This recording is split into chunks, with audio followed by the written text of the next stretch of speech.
ছেলে আমার মাসিক পিরিয়ডের দিনগুলোতে স্ত্রীর মতো সেবা করতে শুরু করেছে। গত মাস থেকে ছেলে আমার পিরিয়ডের ক্যালেন্ডার মেইনটেইন করছে ফোনে এবং সেই দিনগুলোতে আমাকে একজন স্বামী যেভাবে তার গর্ভবতী স্ত্রীর সেবা করে ঠিক সেভাবে দেখাশোনা করছে। আজ সকালে পিরিয়ডের ব্যথায় কাতরাচ্ছিলাম। সে গরম পানির বোতল এনে আমার পেটে লাগিয়ে দিল। তারপর আমার জন্য বিশেষ চা বানিয়ে এনে দিল। বলল, মা তুমি বিশ্রাম নাও, আজ সব কাজ আমি করব। দুপুরে আমার জন্য পুষ্টিকর খাবার বানিয়ে খাওয়াল। সন্ধ্যায় আমার পা ম্যাসেজ করে দিল। রাতে আমার পাশে শুয়ে পেটে হাত বুলিয়ে দিতে লাগল। আমি জিজ্ঞেস করলাম, কেন এত যত্ন নিচ্ছিস? সে আমার কপালে চুমু দিয়ে বলল, কারণ আমি তোমার স্বামী। একজন পুরুষ তার স্ত্রীর কষ্টের সময় এভাবেই পাশে থাকে। আমার গলা শুকিয়ে গেল। সে আরও বলল, মা আমি তোমার শরীরের সব প্রয়োজন বুঝি। তুমি আমার স্ত্রী হয়ে যাও, আমি সারা জীবন তোমার এভাবে যত্ন নেব। পিরিয়ডের ব্যথার চেয়ে তার কথাগুলো বেশি কষ্ট দিচ্ছিল। তার হাতের স্পর্শে আমার শরীর কাঁপছিল। এই গল্পটি সম্পূর্ণ শুনলে আপনাদের পানি অটোমেটিক বের হয়ে যাবে, সো যত দ্রুত সম্ভব হাতের কাছে টিস্যু নিয়ে বসে পড়ো। বিছানার চাদর যেন নষ্ট না হয় সেটা সম্পূর্ণ খেয়াল রাখার অনুরোধ জানিয়ে গল্পটি এখন শুরু করব। তার আগে সর্বশেষ অনুরোধ, দয়া করে এমন পানি বের করার গল্প নিয়মিত শুনতে আমাদের চ্যানেলটি সকলেই সাবস্ক্রাইব করুন। ধন্যবাদ। হ্যালো বন্ধুরা, আমার নাম মিথিলা সেন। আমার বয়স 39 বছর। আমার স্বামীর নাম প্রদীপ সেন, বয়স 52 বছর। আমাদের 2 সন্তান, রাহুল আর পূজা। রাহুল 21 বছর বয়সী, ইউনিভার্সিটিতে পড়ে। পূজা 14 বছর বয়সী, স্কুলে যায়। গত সপ্তাহ থেকে রাহুলের আচরণে একটা অদ্ভুত পরিবর্তন লক্ষ্য করছিলাম। সে আমার প্রতি এমনভাবে যত্ন নিতে শুরু করেছে যেটা একজন ছেলের পক্ষে তার মায়ের প্রতি স্বাভাবিক নয়। প্রথমে ভেবেছিলাম হয়তো কোনো গার্লফ্রেন্ডের কাছ থেকে শিখেছে। কিন্তু তার যত্নের ধরন দেখে মনে হচ্ছিল এ যেন কোনো স্বামীর আচরণ। গতকাল সকালে ঘুম থেকে উঠে দেখি রাহুল আমার জন্য বিছানায় চা নিয়ে এসেছে। এটা সে আগে কখনো করত না। আমি অবাক হয়ে জিজ্ঞেস করলাম, রাহুল তুই এসব কি করছিস? সে হেসে বলল, মা তুমি অনেক পরিশ্রম করো। আমার উচিত তোমার যত্ন নেওয়া। তার কথায় কিছু একটা লুকানো মনে হল। দিনভর সে আমার আশেপাশে ঘুরঘুর করতে লাগল। আমি রান্নাঘরে যেতেই সে দৌড়ে এসে বলল, মা তুমি বসো, আমি রান্না করি। আমি বললাম, না রাহুল, তোর পড়াশোনা আছে। কি? সে বলল, পড়াশোনার চেয়ে তোমার যত্ন নেওয়া বেশি জরুরি। সন্ধেবেলা প্রদীপ অফিস থেকে ফিরল। রাহুল তখনও আমার পাশে বসেছিল। প্রদীপ জিজ্ঞেস করল, রাহুল তুই আজকাল এত বেশি মায়ের কাছে থাকিস কেন? রাহুল বলল, বাবা মা একা থাকে। আমার উচিত তার সাথে সময় কাটানো। রাতে খাওয়ার সময় রাহুল আমার প্রিয় খাবারগুলো আমার প্লেটে তুলে দিতে লাগল। প্রদীপ বলল, এত যত্ন তো আমিও করি না। রাহুল বলল, বাবা তুমি তো সারাদিন অফিসে থাক। মায়ের দেখভাল করার দায়িত্ব আমার। পূজা বলল, দাদা তুমি মায়ের সাথে কি করছ? দেখতে তো বিয়ের পরে স্বামী স্ত্রীর মতো লাগছে। রাহুলের মুখ লাল হয়ে গেল। সে বলল, পূজা তুই কি বলছিস? আমি তো শুধু মায়ের যত্ন নিচ্ছি। রাতে শুতে যাওয়ার সময় রাহুল আমার রুমে এসে বলল, মা তোমার কোনো অসুবিধা হলে আমাকে ডাকবে। আমি বললাম, রাহুল তুই তো আগে এসব করতিস না। হঠাৎ কি হলো? সে বলল, মা আমি বুঝতে পারছি তুমি অনেক কষ্ট করো। একটা ছেলে হিসেবে আমার উচিত তোমার পাশে থাকা। পরের দিন সকালে ঘুম থেকে উঠে দেখি আমার ড্রেসিং টেবিলের উপর একটা চিরকুট রাখা। লেখা ছিল, প্রিয়তমা মিথিলা, তুমি আমার জীবনের সবচেয়ে গুরুত্বপূর্ণ মানুষ। আমি তোমার সবরকম যত্ন নিতে চাই। তোমার রাহুল। চিরকুটটা পরে আমার হাত কাঁপতে লাগল। এ যেন কোনো প্রেমিকের চিঠি। রাহুল তখন রান্নাঘরে নাস্তা তৈরি করছিল। আমি তার কাছে গিয়ে চিরকুটটা দেখিয়ে বললাম, রাহুল এটা কি? সে লজ্জিত হয়ে বলল, মা আমি শুধু বলতে চেয়েছি যে তুমি আমার কাছে খুব গুরুত্বপূর্ণ। দিনের পর দিন রাহুলের এই আচরণ বাড়তে থাকল। সে আমার জন্য ফুল কিনে আনতে শুরু করল। আমার প্রিয় গান বাজিয়ে রাখত। আমি যখন ঘরের কাজ করতাম সে আমার পাশে দাঁড়িয়ে থাকত। একদিন পূজা আমার কাছে এসে বলল, মা দাদার সাথে তোমার সম্পর্কটা কি? দেখতে তো নতুন বিবাহিত দম্পতির মতো লাগে। আমি বললাম, পূজা এসব কি বলছিস? রাহুল আমার ছেলে। পূজা বলল, কিন্তু মা দাদা তোমার সাথে যেভাবে আচরণ করে সেটা একজন স্বামীর মতো। রাতে প্রদীপের সাথে এই নিয়ে কথা বললাম। প্রদীপ বলল, মিথিলা রাহুল এখন যুবক। হয়তো কোনো মানসিক পরিবর্তনের মধ্য দিয়ে যাচ্ছে। আমি বললাম, কিন্তু তার আচরণটা স্বাভাবিক মনে হচ্ছে না। প্রদীপ বলল, আমি তার সাথে কথা বলব। পরের দিন প্রদীপ রাহুলকে ডেকে নিয়ে অনেকক্ষণ কথা বলল। কথা শেষে রাহুল কান্না করতে করতে আমার কাছে এল। বলল, মা, বাবা বলেছে আমি তোমার সাথে ভুল আচরণ করছি। কিন্তু আমি তো শুধু তোমাকে ভালোবাসি গুই। আমি বললাম, রাহুল, ভালোবাসা মানে এই নয় যে তুমি আমার সাথে একজন স্বামীর মতো আচরণ করবে। আমি তোমার মা ঘু। রাহুল বলল, কিন্তু মা, আমি যখন তোমার যত্ন নিই তখন খুব ভালো লাগে। মনে হয় আমি তোমার সবচেয়ে কাছের মানুষ গ। সেদিন রাতে রাহুলের রুম থেকে কান্নার আওয়াজ পেলাম। গিয়ে দেখি সে বালিশে মুখ গুজে কাঁদছে। আমি তার পাশে বসে বললাম, রাহুল, কি হয়েছে? সে বলল, মা, আমি কি খুব খারাপ? আমি তো শুধু তোমাকে খুশি করতে চেয়েছিলাম গু। আমি বুঝতে পারলাম রাহুল মানসিকভাবে কিছু সমস্যার মধ্য দিয়ে যাচ্ছে। হয়তো বয়ঃসন্ধিকালের জটিলতা বা কোনো গভীর মানসিক চাপ। আমি তাকে বোঝালাম যে সে আমার প্রিয় সন্তান এবং তার ভালোবাসা আমি বুঝি, কিন্তু সেটা প্রকাশের সঠিক উপায় জানতে হবে। পরের কয়েকদিন রাহুল খুবই চুপচাপ হয়ে গেল।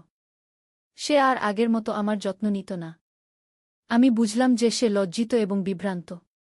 একদিন সকালে দেখি সে আমার জন্য আবার চা নিয়ে এসেছে, কিন্তু এবার তার আচরণে সেই অদ্ভুততা নেই। সে বলল, মা, আমি বুঝতে পেরেছি আমার ভুল হয়েছে। আমি তোমাকে ভালোবাসি, কিন্তু সেটা একজন ছেলে হিসেবে। আমি চাই তুমি গর্বিত হও আমার উপর গু। আমি তাকে জড়িয়ে ধরে বললাম, রাহুল, আমি সবসময় তোমার উপর গর্বিত। তুমি আমার সবচেয়ে ভালো ছেলে গি। কিন্তু এই ঘটনার পর থেকেই আমাদের পরিবারে একটা অদ্ভুত রহস্য শুরু হল। রাহুল রাতে ঘুমের মধ্যে কথা বলতে শুরু করল। সে বলত, মা, তুমি কোথায় যাচ্ছ?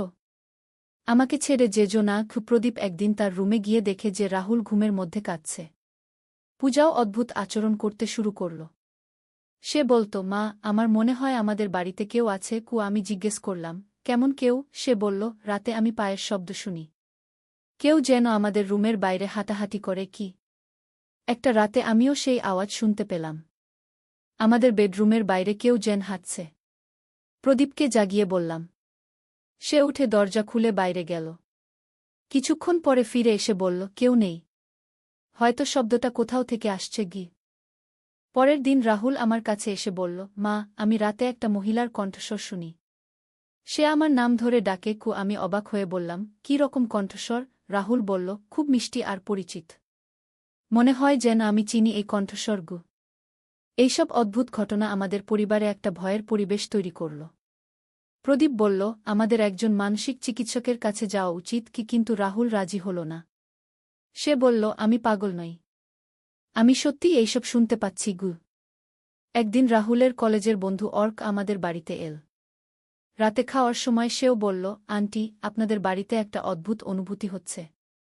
মনে হচ্ছে কেউ আমাদের দেখছে। কি এই কথা শুনে আমাদের আরও ভয় লাগল। অর্ক বলল, রাহুল, তুই কি কোনো অদ্ভুত স্বপ্ন দেখিস? রাহুল বলল, হ্যাঁ, আমি একজন মহিলাকে দেখি। সে আমার খুব কাছের মানুষ। কিন্তু তার মুখ পরিষ্কার দেখতে পাই না গে।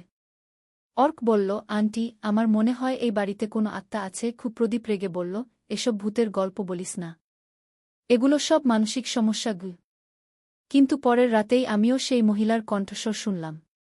সে আমার নাম ধরে ডাকছিল। আমি প্রদীপকে জাগিয়ে বললাম। প্রদীপও শুনতে পেল। আমরা দুজনে উঠে বাইরে গেলাম। সিঁড়ির নিচে একটা ছায়া দেখতে পেলাম। সেটা একজন মহিলার মতো দেখাচ্ছিল। প্রদীপ চেঁচিয়ে বলল, কে সেখানে? ছায়াটা অদৃশ্য হয়ে গেল। পরের দিন আমরা একজন তান্ত্রিকের কাছে গেলাম। তিনি আমাদের বাড়ির কথা শুনে বললেন, আপনাদের বাড়িতে একটা আত্মা আছে। সেটা কোনো মহিলার আত্মা। তার কোনো অতৃপ্ত ইচ্ছা আছে গি। তান্ত্রিক বাবাজি বললেন, এই আত্মা আপনার ছেলের সাথে একটা সম্পর্ক স্থাপন করতে চায়। সেজন্য সে তাকে প্রভাবিত করেছে। আপনার ছেলে যে আপনার প্রতি অদ্ভুত আচরণ করেছে সেটা এই আত্মার প্রভাবে গু। আমি জিজ্ঞেস করলাম, এই আত্মাকে? তান্ত্রিক বাবাজি বললেন, এটা জানতে হলে আমাকে আপনাদের বাড়িতে যেতে হবে। আমরা তাকে আমাদের বাড়িতে নিয়ে এলাম। বাবাজি আমাদের বাড়িতে এসে বিভিন্ন জায়গায় গিয়ে দেখলেন। তিনি রাহুলের রুমে গিয়ে বললেন, এই রুমে আত্মার উপস্থিতি সবচেয়ে বেশি। তিনি রাহুলকে বললেন, তুমি কি কোনো পুরানো জিনিস পেয়েছিলে? রাহুল ভেবে বলল, হ্যাঁ, গত মাসে আমি আলমারি পরিষ্কার করতে গিয়ে একটা পুরানো ডায়েরি পেয়েছিলাম। সেটা আমি পড়েছি। বাবাজি বললেন, সেই ডায়েরিটা কোথায়? রাহুল সেই ডায়েরিটা বের করে আনল। বাবাজি ডায়েরিটা খুলে দেখে বললেন, এই ডায়েরিটা একজন মৃত মহিলার। তার নাম অনিন্দিতা চট্টোপাধ্যায়। সে এই বাড়িতে থাকত। এই ডায়েরি পড়ার পর থেকেই তার আত্মা তোমার সাথে সংযোগ স্থাপন করেছে গি। ডায়েরিতে লেখা ছিল অনিন্দিতার প্রেমের গল্প। সে একজন যুবকের প্রেমে পড়েছিল, কিন্তু তাদের বিয়ে হতে পারেনি। অনিন্দিতা অসুখে মারা যায়। তার মৃত্যুর আগে শেষ ইচ্ছা ছিল যে সে তার প্রেমিকের সাথে সংসার করবে। বাবাজি বললেন, অনিন্দিতার আত্মা মনে করেছে রাহুল তার সেই প্রেমিক। তাই সে রাহুলকে দিয়ে তার মায়ের সাথে স্বামী-স্ত্রীর মতো আচরণ করাচ্ছে। কারণ তার ধারণা হয়েছে যে মিথিলা তার প্রতিদ্বন্দ্বী। আমি ভয় পেয়ে বললাম, তাহলে এখন কি করব? বাবাজি বললেন, এই ডায়েরি পুড়িয়ে ফেলতে হবে এবং অনিন্দিতার আত্মাকে শান্তি দিতে হবে। তিনি একটা পুজোর ব্যবস্থা করলেন। পুজোর সময় অনিন্দিতার আত্মা রাহুলের শরীরে ভর করল। রাহুল মহিলাদের মতো কথা বলতে শুরু করল। সে বলল, আমি রাহুলকে ভালোবাসি, আমি তাকে ছাড়তে পারব না। বাবাজি মন্ত্র পড়ে আত্মাকে শান্ত করার চেষ্টা করলেন। অনিন্দিতার আত্মা বলল, আমি এতদিন একা ছিলাম। রাহুল আমার একমাত্র সঙ্গী। আমি চাই সে আমার স্বামী হোক। বাবাজি বললেন, অনিন্দিতা, তুমি মৃত। তোমার এই জগতে থাকার কোনো অধিকার নেই। তুমি পরপারে চলে যাও। কিন্তু আত্মা রাজি হল না। সে বলল, আমি যাব না, আমি রাহুলের সাথে থাকব। তখন বাবাজি আমাকে বললেন, আপনাকে অনিন্দিতাকে বোঝাতে হবে, তার সাথে কথা বলুন। আমি রাহুলের সামনে দাঁড়িয়ে বললাম, অনিন্দিতা, আমি জানি তুমি রাহুলকে ভালোবাস, কিন্তু তুমি তার ক্ষতি করছ। রাহুল একজন জীবিত মানুষ, তার নিজের জীবন আছে। অনিন্দিতার আত্মা বলল, কিন্তু আমি তাকে খুশি রাখতে পারি, আমি তার সব যত্ন নিতে পারি। আমি বললাম, অনিন্দিতা, প্রকৃত ভালোবাসা মানে হচ্ছে প্রিয়জনের খুশির জন্য নিজের স্বার্থ ত্যাগ করা। তুমি যদি সত্যিই রাহুলকে ভালোবাস, তাহলে তাকে মুক্ত করে দাও। আত্মা কিছুক্ষণ চুপ থাকল। তারপর বলল, আমি বুঝতে পারছি, তুমি ঠিক বলেছ, কিন্তু আমার এতটা কষ্ট হচ্ছে একা থাকতে। আমি তার কণ্ঠে দুঃখ শুনতে পেলাম। আমি বললাম, অনিন্দিতা, তুমি যেখানে যাবে সেখানে তোমার শান্তি পাবে। তোমার প্রেমিকও সেখানে তোমার জন্য অপেক্ষা করছে। অনিন্দিতার আত্মা কেঁদে বলল, সত্যিই কি সে আমার জন্য অপেক্ষা করছে? আমি বললাম, হ্যাঁ, প্রকৃত প্রেম কখনো শেষ হয় না। বাবাজি মন্ত্র পড়তে থাকলেন। হঠাৎ রাহুলের মুখ থেকে অনিন্দিতার কণ্ঠ বলল, আমি যাচ্ছি, কিন্তু রাহুল, তুমি আমাকে ভুলো না। তারপর রাহুল অজ্ঞান হয়ে পড়ল। কিছুক্ষণ পর রাহুল জ্ঞান ফিরে পেল। সে বলল, মা, আমার কি হয়েছিল? আমি তাকে সব বললাম। রাহুল বলল, আমি কিছুই মনে করতে পারছি না, শুধু মনে হচ্ছে যেন একটা খুব সুন্দর স্বপ্ন দেখেছিলাম। বাবাজি ডায়েরিটা পুড়িয়ে ফেললেন। তিনি বললেন, এখন অনিন্দিতার আত্মা শান্তি পেয়েছে, তার আর এই জগতে আসার প্রয়োজন নেই। আমরা স্বস্তির নিঃশ্বাস ফেললাম। পরের দিন থেকে আমাদের বাড়িতে আর কোনো অদ্ভুত ঘটনা ঘটল না।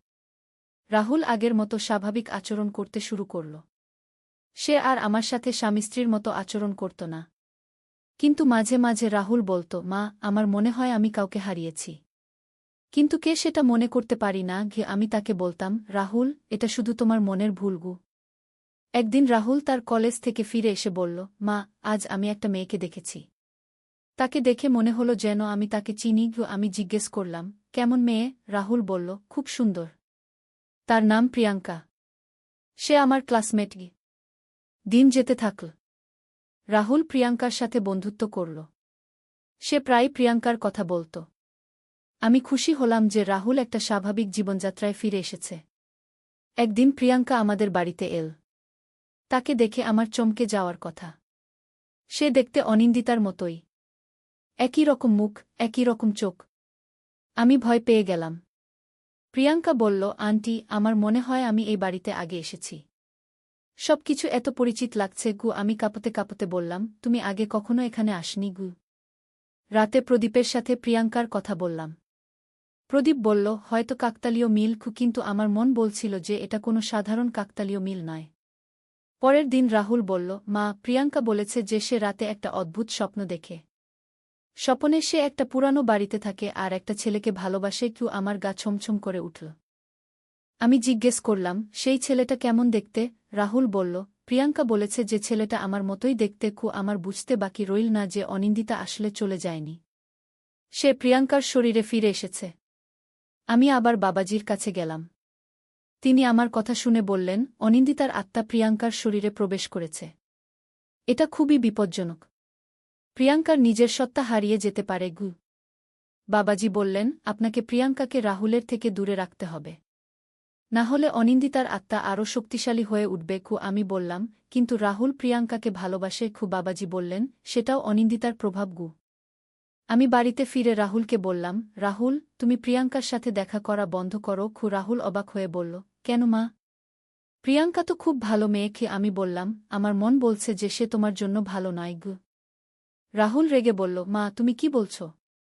আমি প্রিয়াঙ্কাকে ভালোবাসি। আমি তাকে ছাড়তে পারব না। আমি বুঝতে পারলাম যে অনিন্দিতার প্রভাব রাহুলের উপর আবার শুরু হয়েছে। পরের দিন প্রিয়াঙ্কা আবার আমাদের বাড়িতে এল। এবার তার আচরণ আরও অদ্ভুত। সে আমাকে বলল, আন্টি, আমার মনে হয় আমি এই বাড়ির মালিক। রাহুল আমার স্বামী। আমি ভয় পেয়ে বললাম, প্রিয়াঙ্কা, তুমি কি বলছ? প্রিয়াঙ্কা বলল, আন্টি, আপনি আমার জায়গা দখল করে আছেন। রাহুল আমার। আপনি তার মা হতে পারেন না। আমি বুঝতে পারলাম যে এটা প্রিয়াঙ্কা বলছে না, এটা অনিন্দিতা। আমি চেঁচিয়ে বললাম, অনিন্দিতা, তুমি চলে যাও।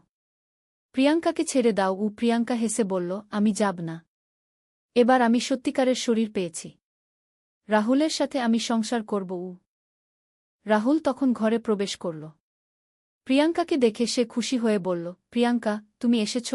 প্রিয়াঙ্কা রাহুলকে জড়িয়ে ধরে বলল, হ্যাঁ, আমি এসেছি। এবার আমি আর যাব না। আমি রাহুলকে টেনে বললাম, রাহুল, প্রিয়াঙ্কা ঠিক নেই। তুমি তার কাছ থেকে দূরে থাক। রাহুল বলল, মা, তুমি প্রিয়াঙ্কার বিরুদ্ধে কেন? সে তো কোনো খারাপ কাজ করেনি। প্রিয়াঙ্কা আমার দিকে তাকিয়ে হাসল। তার হাসিতে অনিন্দিতার ছাপ স্পষ্ট। সে বলল, আন্টি, আপনি চিন্তা করবেন না। আমি রাহুলের খুব যত্ন নেব। তারপর সে রাহুলের হাত ধরে বলল, চলো রাহুল, আমরা বাইরে যাই। রাহুল প্রিয়াঙ্কার সাথে চলে গেল। আমি অসহায় হয়ে পড়লাম। আমি প্রদীপকে ফোন করে সব বললাম। প্রদীপ অফিস ছেড়ে বাড়িতে এল। সন্ধেবেলা রাহুল প্রিয়াঙ্কাকে নিয়ে ফিরল। তারা দুজনে হাত ধরেছিল। প্রদীপ রাহুলকে জিজ্ঞেস করল, রাহুল, তুমি কি করছ? রাহুল বলল, বাবা, আমি প্রিয়াঙ্কাকে বিয়ে করব। প্রদীপ অবাক হয়ে বলল, কি? তুমি তো এখনো পড়াশোনা শেষ করনি। রাহুল বলল, বাবা, প্রেম কোনো বয়স দেখে না। আমি প্রিয়াঙ্কাকে ভালোবাসি। প্রিয়াঙ্কা আমার দিকে তাকিয়ে বিজয়ীর হাসি হাসল। রাতে খাওয়ার টেবিলে প্রিয়াঙ্কা রাহুলকে খাইয়ে দিতে লাগল।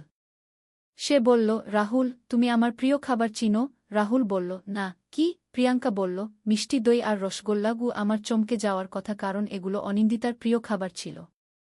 পূজা বলল, দিদি, তুমি কেমন অদ্ভুত কথা বলো। আগে তো তুমি মিষ্টি খেতে পারতে না। প্রিয়াঙ্কা বলল, আমার পছন্দ বদলে গেছে। আমি বুঝতে পারলাম যে প্রিয়াঙ্কার ব্যক্তিত্ব সম্পূর্ণভাবে পরিবর্তিত হয়ে গেছে। রাতে প্রিয়াঙ্কা আমাদের বাড়িতেই থেকে গেল। সে রাহুলের রুমে শুতে চাইল। প্রদীপ বলল, এটা ঠিক হবে না।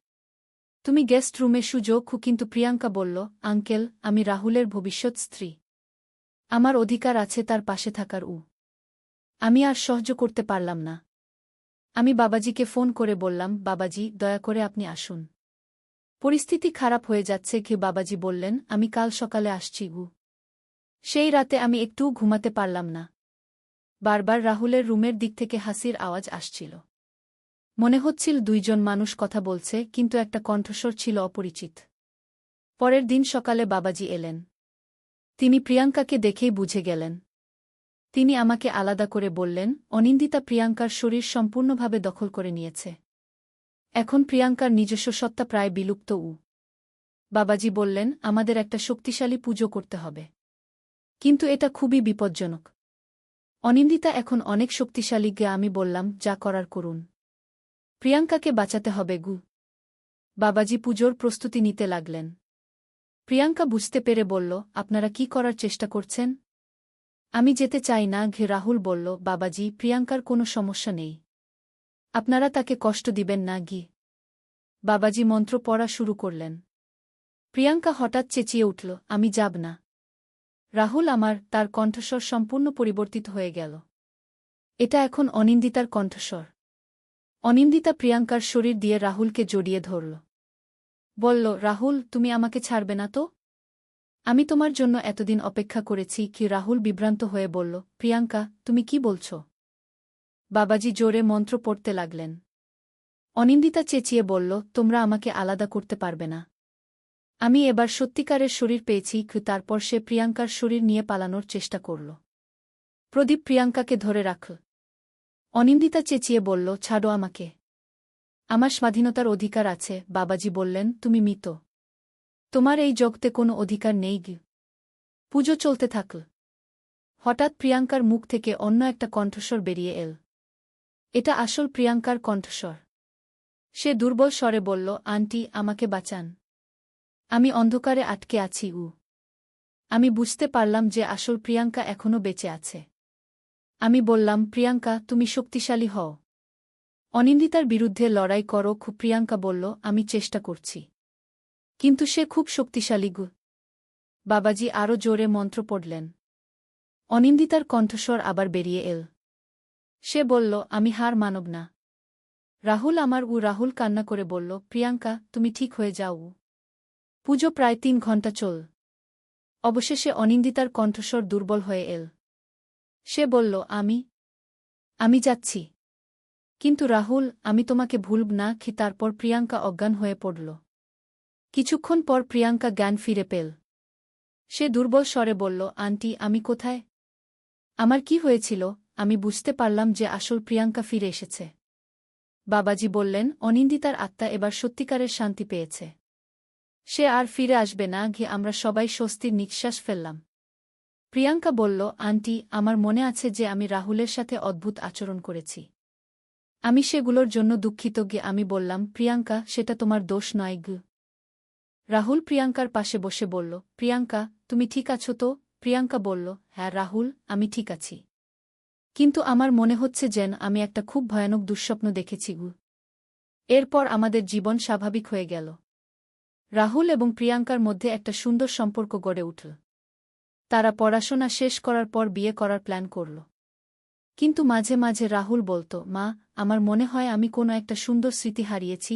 আমি তাকে বলতাম, রাহুল, কিছু স্মৃতি হারিয়ে ফেলাই ভালো গো। আজ প্রায় 2 বছর পার হয়ে গেছে। রাহুল এবং প্রিয়াঙ্কার বিয়ে হয়েছে। তারা খুশিতে আছে। আমাদের বাড়িতে আর কোনো অদ্ভুত ঘটনা ঘটেনি। কিন্তু কখনো কখনো রাতের নিস্তব্ধতায় আমার মনে হয় যেন দূর থেকে কেউ গান গাইছে।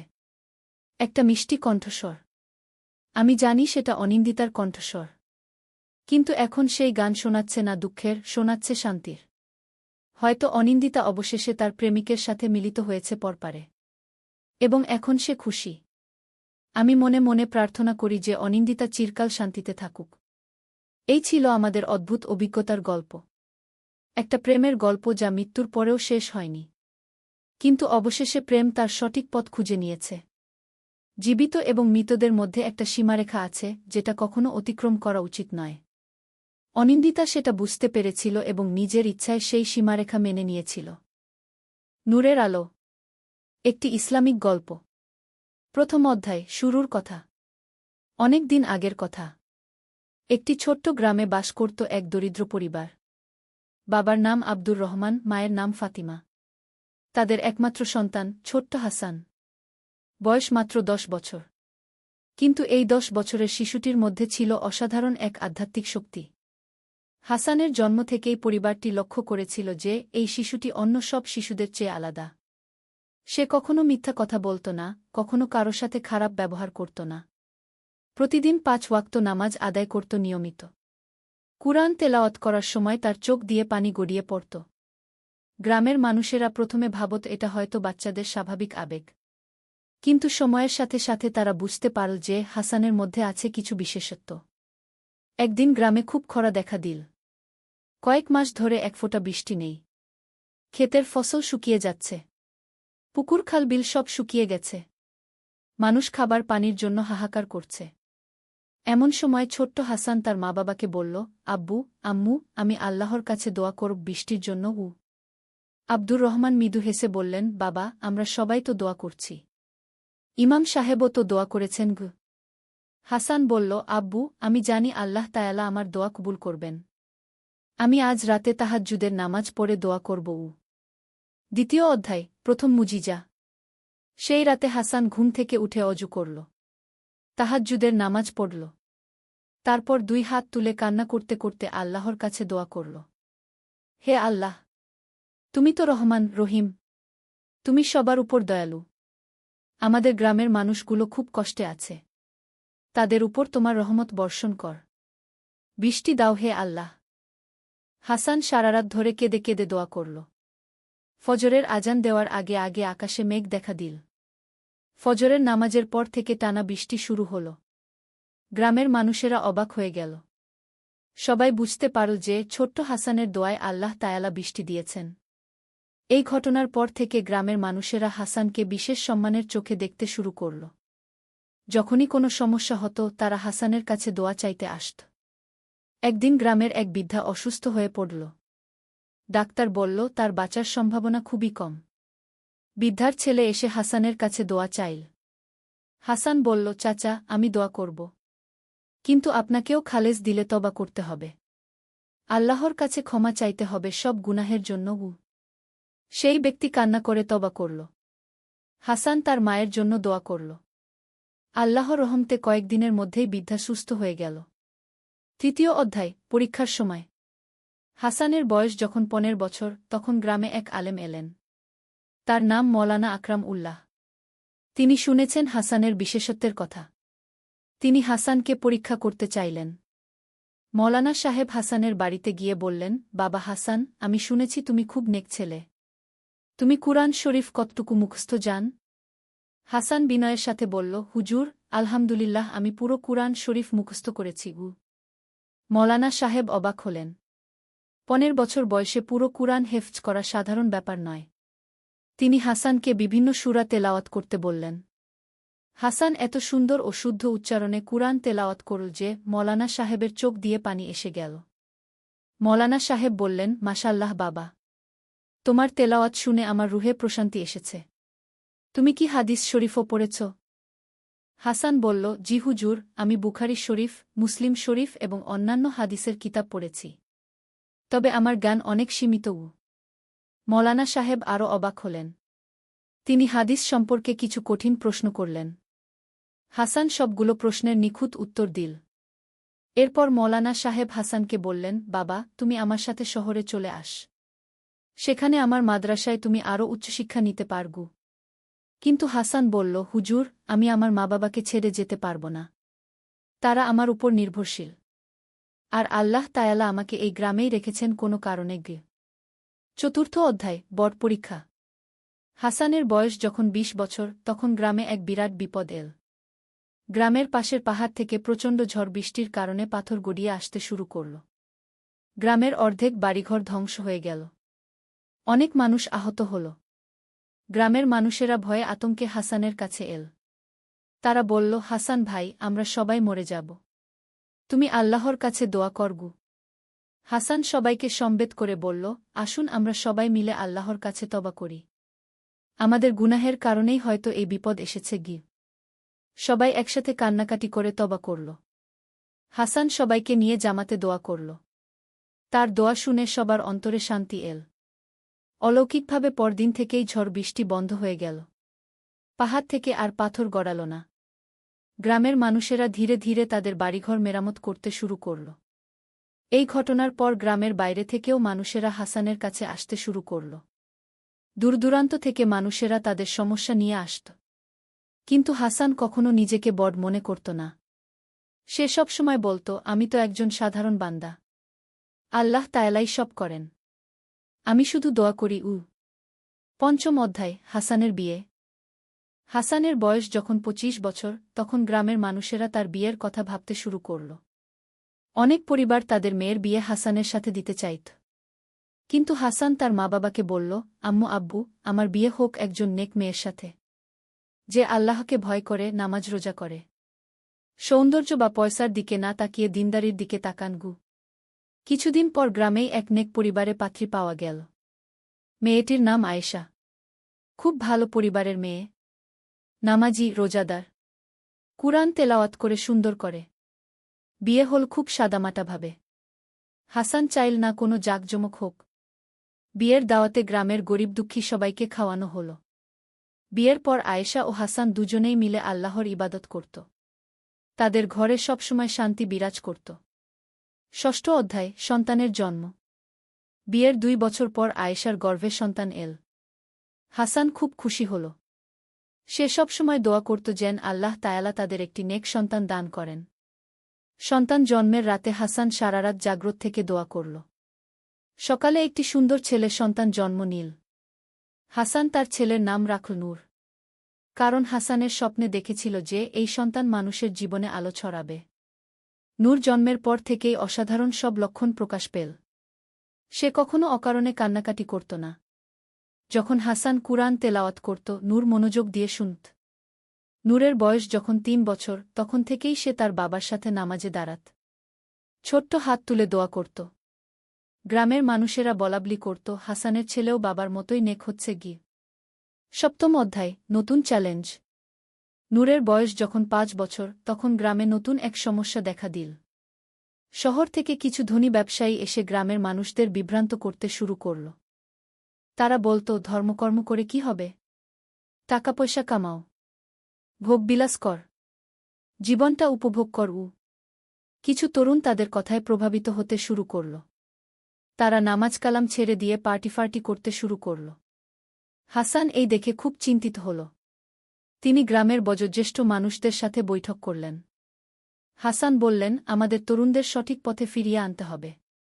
আমি তাদের সাথে কথা বলব। হাসান সেই তরুণদের ডেকে বসাল। তাদের সাথে নরম সুরে কথা বলল। বোঝানোর চেষ্টা করল যে দুনিয়ার সুখ ক্ষণস্থায়ী। আখেরাতের জন্য প্রস্তুতি নিতে হবে।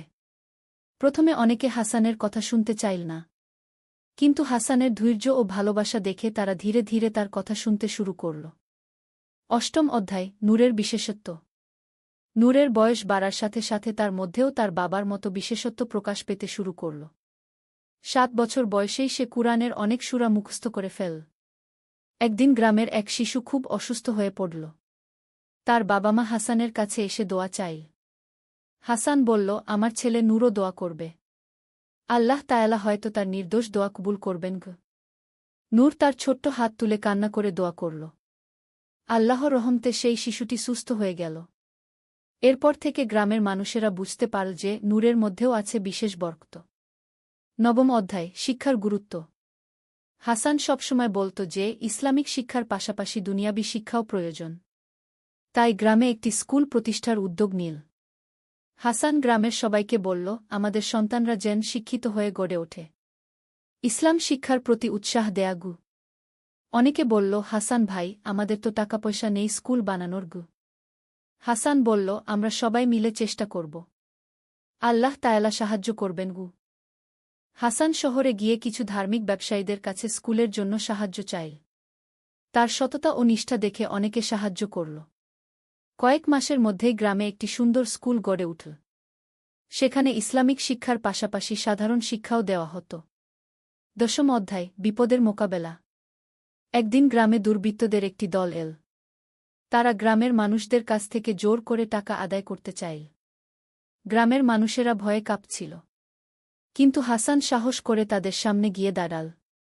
হাসান বলল, ভাইয়েরা, আমাদের গরিব মানুষদের কাছে আপনারা কি চাইছেন?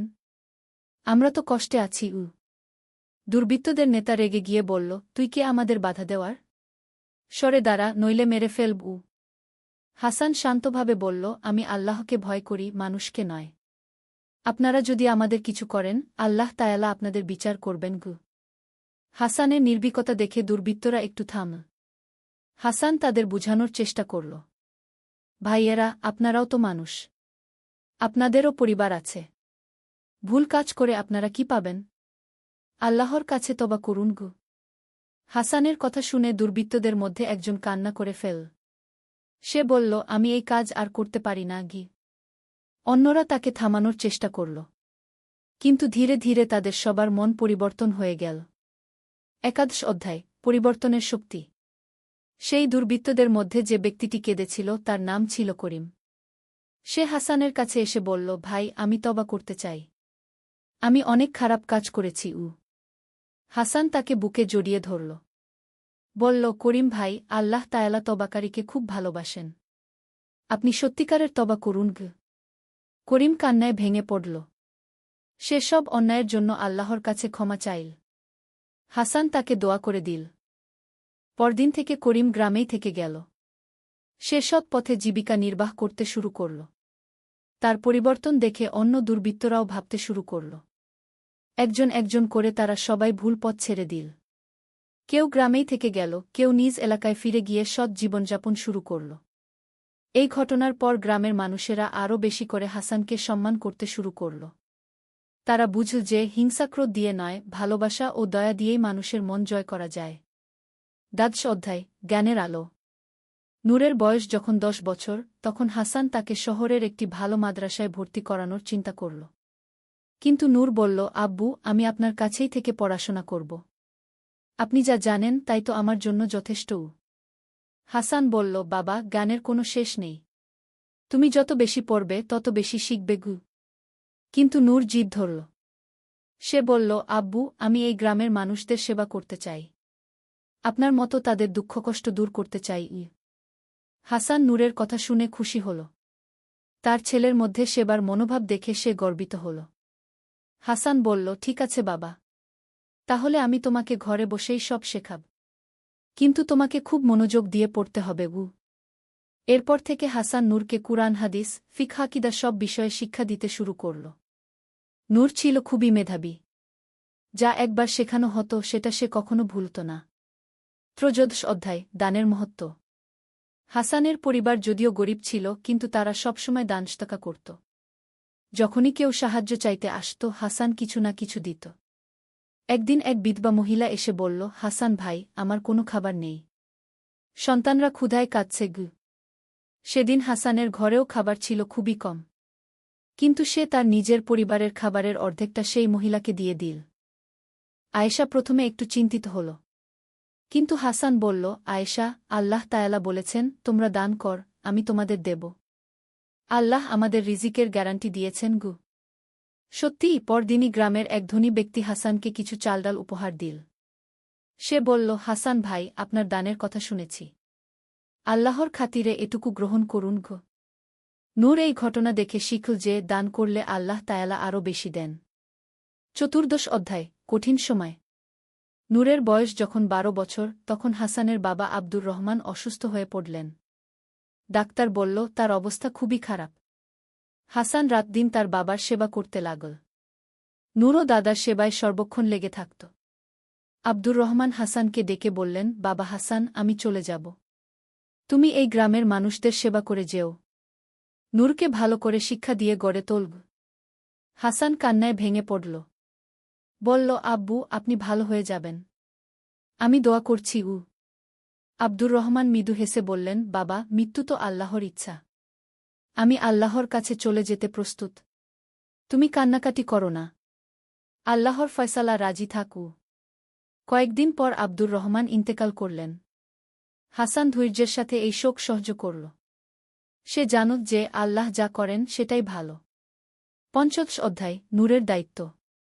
দাদার মৃত্যুর পর নূর আরও বেশি গম্ভীর হয়ে গেল। সে বুঝতে পারল যে এখন তার বাবার পাশে দাঁড়ানোর সময় এসেছে। নূর তার বাবাকে বলল, আব্বু, এখন থেকে আমিও আপনার সাথে গ্রামের মানুষদের সেবা করব। আমি প্রস্তুত। হাসান নূরের দিকে তাকিয়ে মৃদু হাসল।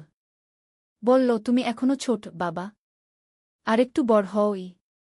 কিন্তু নূর বলল, আব্বু, বয়সে আমি ছোট হতে পারি, কিন্তু আল্লাহর রহমতে আমার মধ্যে বুদ্ধি আছে। আমি চাই গ্রামের বাচ্চাদের পড়াশোনা শেখাতে গু। হাসান নূরের কথায় রাজি হল। নূর গ্রামের ছোট ছোট বাচ্চাদের কুরআন শরীফ ও বাংলা গণিত শেখানো শুরু করল। ছোট্ট নূরের পড়ানোর ধরন ছিল খুবই আকর্ষণীয়। সে গল্পের ছলে শিক্ষা দিত। বাচ্চারা তার কথা মনোযোগ দিয়ে শুনত। ষোড়শ অধ্যায়, নতুন সংকট।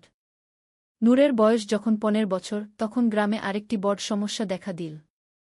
দুটি পরিবারের মধ্যে জমি নিয়ে বিরোধ শুরু হল। একদিকে ছিল করিম সাহেবের পরিবার, অন্যদিকে রহিম সাহেবের পরিবার। তাদের মধ্যে বছরের পর বছর ধরে জমি নিয়ে বিবাদ চলছিল। এই বিবাদ এত বেড়ে গেল যে দুই পরিবারের সদস্যরা একে অপরের সাথে কথাই বলত না। গ্রামের মানুষেরা দুই ভাগে ভাগ হয়ে গেল। হাসান এই অবস্থা দেখে খুব চিন্তিত হল। সে বুঝল যে এই বিবাদ গ্রামের শান্তি নষ্ট করছে। হাসান প্রথমে করিম সাহেবের কাছে গেল। বলল, করিম ভাই, আপনি তো আল্লাহকে ভয় করেন। এই বিবাদ ভালো কিছু নয় গে। করিম বলল, হাসান ভাই, আমি তো ন্যায্য অধিকার চাইছি। ওই জমি আমার বাবার। তারপর হাসান রহিম সাহেবের কাছে গেল। তিনিও একই কথা বললেন। হাসান বুঝল যে আলাদা আলাদা কথা বলে কোনো সমাধান হবে না। সপ্তদশ অধ্যায় সমাধানের পথ। হাসান দুই পরিবারের সবাইকে মসজিদে ডেকে বসাল। সেখানে গ্রামের বয়োজ্যেষ্ঠ মানুষরাও উপস্থিত ছিল। হাসান প্রথমে কুরআনের একটি আয়াত তেলাওয়াত করল, আর মুমিনরা হল পরস্পর ভাই। তারপর বলল, ভাইয়েরা, আমরা সবাই এক আল্লাহর বান্দা। আমাদের মধ্যে এত বিবাদ কেন? দুনিয়ার সম্পত্তি তো একদিন এখানেই থেকে যাবে গে। করিম ও রহিম দুজনেই চুপ করে থাকল। হাসান আবার বলল, আমার একটি প্রস্তাব আছে। সেই জমি দিয়ে একটি মক্তব বানানো হোক। এতে দুই পরিবারেরই সোয়াব হবে গ। প্রথমে দুজনেই এই প্রস্তাবে রাজি হল না, কিন্তু হাসান ধৈর্য ধরে তাদের বোঝানো শুরু করল। হাসান বলল, ভাবুন তো, আখেরাতে আল্লাহর কাছে কি বলবেন? আমি দুনিয়ার জমি নিয়ে লড়াই করেছি, নাকি বলবেন আমি শিক্ষার জন্য জমি দান করেছি? হাসানের কথা শুনে করিম সাহেবের চোখে পানি এল। তিনি বললেন, হাসান ভাই, আপনি ঠিক বলেছেন। আমি আমার অংশ দান করে দিচ্ছি গু। রহিম সাহেবও তখন বললেন, আমিও দান করছি গু। দুই পরিবার একে অপরের কাছে ক্ষমা চাইল। গ্রামে আবার শান্তি ফিরে এল। অষ্টাদশ অধ্যায় নূরের বিয়ে। নূরের বয়স যখন ২০ বছর, তখন হাসান তার বিয়ের কথা ভাবতে শুরু করল। কিন্তু নূর বলল, আব্বু, আমি এখনো বিয়ে করতে চাই না। আরও কয়েক বছর গ্রামের সেবা করতে চাই। হাসান বলল, বাবা, বিয়ে করা সুন্নত। তুমি বিয়ে করে আরও ভালো মানুষ হয়ে উঠবে গে। নূর তার বাবার কথা মেনে নিল। অনেক খোঁজাখুঁজির পর পাশের গ্রামে একটি ভালো পরিবারে পাত্রী পাওয়া গেল। মেয়েটির নাম খাদিজা। খুব নেকবাক্ত মেয়ে। কুরআন হাদিস জানে, সেলাইকাটাইও জানে। নূরের বিয়ে হল খুব সাদাসিধে ভাবে। বিয়ের পর নূর ও খাদিজা দুজনে মিলে গ্রামের মেয়েদের শিক্ষার জন্য কাজ করতে শুরু করল। খাদিজা গ্রামের মেয়েদের কুরআন শিক্ষা দিত, আর নূর ছেলেদের। এভাবে গ্রামে শিক্ষার আলো ছড়িয়ে পড়ল। ২৯ অধ্যায় হাসানের অসুস্থতা। নূরের বিয়ের কয়েক বছর পর হাসান অসুস্থ হয়ে পড়ল। বয়স হয়েছে, শরীর দুর্বল হয়ে গেছে। হাসান নূরকে ডেকে বলল, বাবা নূর, আমার সময় হয়তো শেষ হয়ে আসছে। তুমি এখন গ্রামের দায়িত্ব নাও। নূর কান্না করে বলল, আব্বু, আপনি ভালো হয়ে যাবেন। আমি দোয়া করব। হাসান বলল, বাবা, মৃত্যু তো সবার আসবে। তুমি কান্না কর না। আমি যা শিখিয়েছি তা অন্যদের শেখাও। গ্রামের মানুষদের সেবা করক। নূর প্রতিদিন তার বাবার সেবায় লেগে থাকল। খাদিজাও শাশুড়ির পাশাপাশি হাসানের সেবা করত। হাসান তার জীবনের শেষ দিনগুলোতেও মানুষদের উপদেশ দিত। তার কাছে যারা আসত, তাদের সবাইকে ভালো পথের দিকে ডাকত। ২০ অধ্যায় হাসানের বিদায়। একদিন সকালে হাসান খুব দুর্বল হয়ে পড়ল।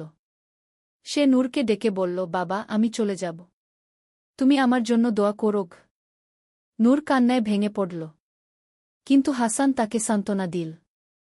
হাসান বলল, কান্না করো না বাবা। আমি আল্লাহর কাছে চলে যাচ্ছি। তুমি গ্রামের মানুষদের সেবা করো। দরিদ্রদের সাহায্য করো। সবার সাথে ভালো ব্যবহার করো। এরপর হাসান কালেমা পড়তে পড়তে শেষ নিঃশ্বাস ত্যাগ করল। গ্রামের সব মানুষ হাসানের জানাজায় অংশগ্রহণ করল। সবার চোখেই পানি। তারা একজন মহান মানুষকে হারিয়েছে। হাসানের মৃত্যুর পর নূর গ্রামের দায়িত্ব নিল। সে তার বাবার মতোই মানুষের সেবায় নিজেকে নিয়োজিত করল। ২১ অধ্যায় নূরের নেতৃত্ব। হাসানের মৃত্যুর পর নূর গ্রামের মানুষদের কাছে আরও প্রিয় হয়ে উঠল। তার বাবার মতোই সে সবার সমস্যার সমাধান করার চেষ্টা করত। একদিন গ্রামে বন্যা হল। অনেক বাড়িঘর পানিতে ডুবে গেল। নূর রাতদিন পরিশ্রম করে মানুষদের উদ্ধার কাজে সাহায্য করল। নূর গ্রামের যুবকদের সংগঠিত করে একটি স্বেচ্ছাসেবক দল গঠন করল। তারা যেকোনো বিপদে মানুষদের সাহায্য করত। নূরের স্ত্রী খাদিজাও মহিলাদের সংগঠিত করে দুর্গত মানুষদের খাবার ও কাপড়ের ব্যবস্থা করল। গ্রামের মানুষেরা বলাবলি করত, নূর ভাই তার বাবার মতোই। আল্লাহ তাকে দীর্ঘ জীবন দান করুন গো। ২২ অধ্যায় নূরের সন্তান। নূর ও খাদিজার ঘরে একটি সন্তান জন্ম নিল। তারা তার নাম রাখল হিদায়েত। কারণ তারা চাইত এই সন্তান মানুষদের সঠিক পথ দেখাবে। হিদায়েত জন্ম থেকেই খুব শান্ত স্বভাবের ছিল। নূর তাকে ছোটবেলা থেকেই ইসলামিক শিক্ষা দিতে শুরু করল। হিদায়েত যখন ৫ বছর বয়সে পদার্পণ করল তখন থেকেই সে দাদু হাসানের গল্প শুনতে খুব ভালোবাসত। নূর তার ছেলেকে বলত, বাবা, তোমার দাদু ছিল খুব নেক মানুষ। তুমিও তার মতো হতে চেষ্টা করোক। হিদায়েত বলত, আব্বু, আমিও দাদুর মতো মানুষদের সাহায্য করব। ৩ অধ্যায় শিক্ষার প্রসার। নূর তার বাবার স্বপ্নকে এগিয়ে নিয়ে যাওয়ার জন্য গ্রামে একটি বড় মাদ্রাসা প্রতিষ্ঠার উদ্যোগ নিল। সে শহরের বিভিন্ন দাতব্য সংস্থার কাছে সাহায্য চাইল। তার সততা ও নিষ্ঠা দেখে অনেকে সাহায্য করল। কয়েক বছরের প্রচেষ্টায় গ্রামে একটি সুন্দর মাদ্রাসা গড়ে উঠল। সেখানে দূর-দূরান্ত থেকে ছাত্ররা পড়তে আসত। নূর নিজেই সেখানে পড়াত। তার পড়ানোর ধরন ছিল খুবই আকর্ষণীয়। সে গল্পের মাধ্যমে কুরআন হাদিসের শিক্ষা দিত। মাদ্রাসার ছাত্ররা নূরকে খুব ভালোবাসত। তারা তাকে উস্তাদ জি বলে ডাকত। ৪ অধ্যায় সমাজসেবা। নূর শুধু শিক্ষার ক্ষেত্রেই কাজ করত না, সমাজের অন্যান্য সমস্যার সমাধানেও তার ভূমিকা ছিল। একদিন গ্রামে একটি বিধবা মহিলার একমাত্র ছেলে গুরুতর অসুস্থ হয়ে পড়ল। তার চিকিৎসার জন্য অনেক টাকার প্রয়োজন। নূর গ্রামবাসীদের সাথে আলোচনা করে একটি তহবিল গঠন করল। সবাই মিলে চাঁদা দিয়ে সেই ছেলের চিকিৎসার ব্যবস্থা করল। এভাবে নূর গ্রামে একটি সামাজিক নিরাপত্তা ব্যবস্থা গড়ে তুলল। যার যখন প্রয়োজন হতো সবাই মিলে তার পাশে দাঁড়াত। ৫ অধ্যায় হিদায়েতের বেড়ে ওঠা। হিদায়েত বড় হতে হতে তার বাবা ও দাদুর মতো গুণাবলী প্রকাশ পেতে শুরু করল। সে মাত্র ১০ বছর বয়সেই কুরআনের অর্ধেক মুখস্থ করে ফেলেছিল। একদিন গ্রামের একটি শিশু হারিয়ে গেল। সবাই খুঁজে পেল না। হিদায়েত বলল, আব্বু, আমি দোয়া করি আল্লাহ তাআলা সেই বাচ্চাকে ফিরিয়ে দেবেন গো। হিদায়েত কান্না করে দোয়া করল। কয়েক ঘণ্টা পরেই সেই শিশুকে নিরাপদে পাওয়া গেল। গ্রামের মানুষেরা বুঝল যে হিদায়েতের মধ্যেও তার দাদু ও বাবার মতো বিশেষ বরকত রয়েছে। ৬ অধ্যায় পরবর্তী প্রজন্ম। বছরের পর বছর এভাবে চলতে থাকল। নূরের পরিবার মানে হাসানের বংশধররা গ্রামে মানুষদের সেবায় নিজেদের নিয়োজিত রাখল। হিদায়েত বড় হয়ে বিয়ে করল। তারও একটি ছেলে হল। নাম রাখা হল নুরুল হুদা। এভাবে প্রজন্মের পর প্রজন্ম ধরে হাসানের পরিবার গ্রামের মানুষদের সেবা করে চল। তাদের প্রতিটি প্রজন্ম ছিল আগের চেয়ে আরও নেক ও আল্লাহভীরু। গ্রামটিও ধীরে ধীরে পরিবর্তিত হল। শিক্ষার আলো আলোকিত হয়ে গেল। অশিক্ষা, কুশিক্ষা, কুসংস্কার সব দূর হয়ে গেল। ৭ অধ্যায় উপসংহার। অনেক বছর পরে যখন এই গল্প মানুষের মুখে মুখে ছড়ায়, তখনও হাসান ও তার বংশধরদের কথা মানুষ শ্রদ্ধার সাথে স্মরণ করে। এই গল্প আমাদের শেখায় যে একজন মানুষ যদি সত্যিকারের আল্লাহভীরু হয়, তাহলে সে শুধু নিজের জীবনেই পরিবর্তন আনে না, বরং পুরো সমাজে ইতিবাচক পরিবর্তন আনতে পারে। হাসানের জীবন থেকে আমরা শিখি সবর ও ধৈর্যের গুরুত্ব, দানের মাহাত্ম্য, শিক্ষার প্রয়োজনীয়তা, সমাজসেবার গুরুত্ব, পারিবারিক মূল্যবোধ, আল্লাহর প্রতি পূর্ণ আস্থা। তার ছেলে নূর ও নাতি হিদায়েতের জীবন দেখায় যে ভালো গুণাবলী কিভাবে বংশপরম্পরায় চলে যায়। শিক্ষণীয় বিষয়। এই গল্প থেকে আমাদের জীবনে প্রয়োগ করার মতো অনেক শিক্ষা পাওয়া যায়। ১. আল্লাহর প্রতি আস্থা। হাসান সবসময় আল্লাহর উপর ভরসা রাখত। যে কোনো সমস্যায় প্রথমে আল্লাহর কাছে দোয়া করত। ২. ধৈর্য ও সবর। জীবনের যে কোনো কষ্টকে সে ধৈর্যের সাথে সহ্য করত। কখনো আল্লাহর প্রতি অভিযোগ করত না। ৩. সম। একদিন আলী সাহেব সোহেলের অফিসে এলেন। সোহেল তাকে দেখে অবাক হয়ে গেল। স্যার, আপনি এখানে? হ্যাঁ সোহেল, তোমার অফিস একবার দেখতে চাইলাম। খুব সুন্দর হয়েছে গু। আলী সাহেব পুরো অফিস ঘুরে দেখলেন। কর্মচারীদের সাথে কথা বললেন। তারপর সোহেলের রুমে এসে বসলেন। সোহেল, তুমি অনেক দূর এসেছ। মনে আছে ৭ বছর আগে তুমি যখন আমার অফিসে প্রথম এসেছিলে চা বানানোর কাজ করতে? হ্যাঁ স্যার, সব মনে আছে ইউ। আমি গর্বিত যে আমি তোমাকে একটা সুযোগ দিয়েছিলাম, আর তুমি সেই সুযোগকে কাজে লাগিয়েছ। জানো সফলতার মূল সূত্র কি? কি স্যার? কঠোর পরিশ্রম, সততা আর হাল না ছাড়া। তোমার মধ্যে এই ৩টা গুণই আছে গু। সোহেল চোখে জল নিয়ে বলল, আপনি না থাকলে আজ আমি এখানে পৌঁছাতে পারতাম না স্যার। না সোহেল, আমি শুধু একটা দরজা খুলে দিয়েছিলাম। ভেতরে ঢুকে পথ তৈরি করেছ তুমি নিজে গু। আলী সাহেব চলে যাওয়ার আগে বললেন, আমার একটা বড় প্রজেক্ট আছে, একটা 20 ফ্লোর বিজনেস টাওয়ার। আমি চাই তুমি এই প্রজেক্টে আমার সাথে পার্টনার হও। 50-50 রাজি? সোহেল অবাক হয়ে গেল। এত বড় প্রজেক্ট? স্যার, আমার কি যথেষ্ট সামর্থ্য আছে? আছে। আমি বিশ্বাস করি। সোহেল রাজি হয়ে গেল। এটা তার জীবনের সবচেয়ে বড় প্রজেক্ট হবে। 50 অধ্যায়, বড় চ্যালেঞ্জ। 20 ফ্লোর বিজনেস টাওয়ারের কাজ শুরু হল। এটা সোহেলের জীবনের সবচেয়ে বড় চ্যালেঞ্জ। প্রজেক্টের বাজেট প্রায় 10 করোড় টাকা। সোহেলকে 5 করোড় টাকা ইনভেস্ট করতে হবে। সোহেল তার সব সঞ্চয়ে, ব্যাংক লোন আর কিছু ইনভেস্টর থেকে টাকা জোগাড় করল। এটা একটা বিশাল ঝুঁকি। যদি প্রজেক্ট ব্যর্থ হয়, সব শেষ। মিনা চিন্তিত ছিল। সোহেল, এত বড় ঝুঁকি নেওয়া ঠিক হবে? মিনা, জীবনে বড় কিছু করতে হলে ঝুঁকি নিতে হয়। আমি এই সুযোগ হাতছাড়া করতে চাই না গিয়ে। কিন্তু যদি কিছু ভুল হয়? ভুল হবে না। আমি আলী সাহেবের সাথে আছি। উনি আমাকে গাইড করবেন। প্রজেক্ট শুরু হল। প্রথম 6 মাস সব ভালোই চলছিল। কাজ সময়মতো হচ্ছে, বাজেট ঠিক আছে। কিন্তু 7 মাসের মাথায় একটা বড় সমস্যা দেখা দিল। একজন প্রধান ইনভেস্টর হঠাৎ তার টাকা ফেরত চাইলেন। তিনি অন্য একটা জরুরি কাজে টাকা লাগবে বলে জানালেন। 1 করোড় টাকা ফেরত দিতে হবে। সোহেল বিপদে পড়ে গেল। 1 করোড় টাকা এখন কোথায় পাবে? প্রজেক্টে সব টাকা ঢেলে দিয়েছে। সে আলী সাহেবের সাথে কথা বলল। আলী সাহেব বললেন, চিন্তা করো না, আমি ব্যবস্থা করছি। কিন্তু আলী সাহেবও বড় একটা প্রজেক্টে আটকে আছেন। তার হাতে লিকুইড ক্যাশ নেই। সোহেল অন্য ব্যাংক থেকে লোন নেওয়ার চেষ্টা করল। কিন্তু ব্যাংক বলল, ইতিমধ্যে তার অনেক লোন আছে, নতুন লোন দিতে পারবে না। সোহেল রাতে ঘুমাতে পারছিল না। খাওয়া দাওয়া বন্ধ করে দিয়েছিল। মিনা তাকে দেখে খুব চিন্তিত হয়ে গেল। সোহেল, প্লিজ নিজেকে এভাবে শেষ করে ফেলো না। কোনো একটা রাস্তা বের হবেই কি। কিন্তু সোহেল কোনো রাস্তা দেখতে পাচ্ছিল না। ইনভেস্টর 15 দিন সময় দিয়েছে। 15 দিনের মধ্যে টাকা ফেরত না দিলে তিনি আইনি ব্যবস্থা নেবেন। 10 দিন কেটে গেল। সোহেল কোনো সমাধান খুঁজে পেল না।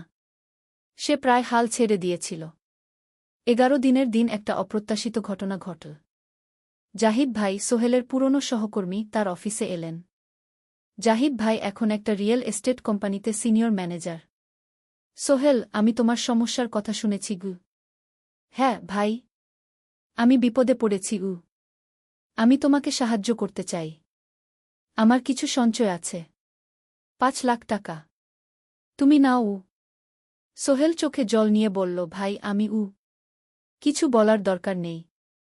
তুমি আমাকে অনেক কিছু শিখিয়েছ। তোমার কাছ থেকে পরিশ্রম আর সততা শিখেছি।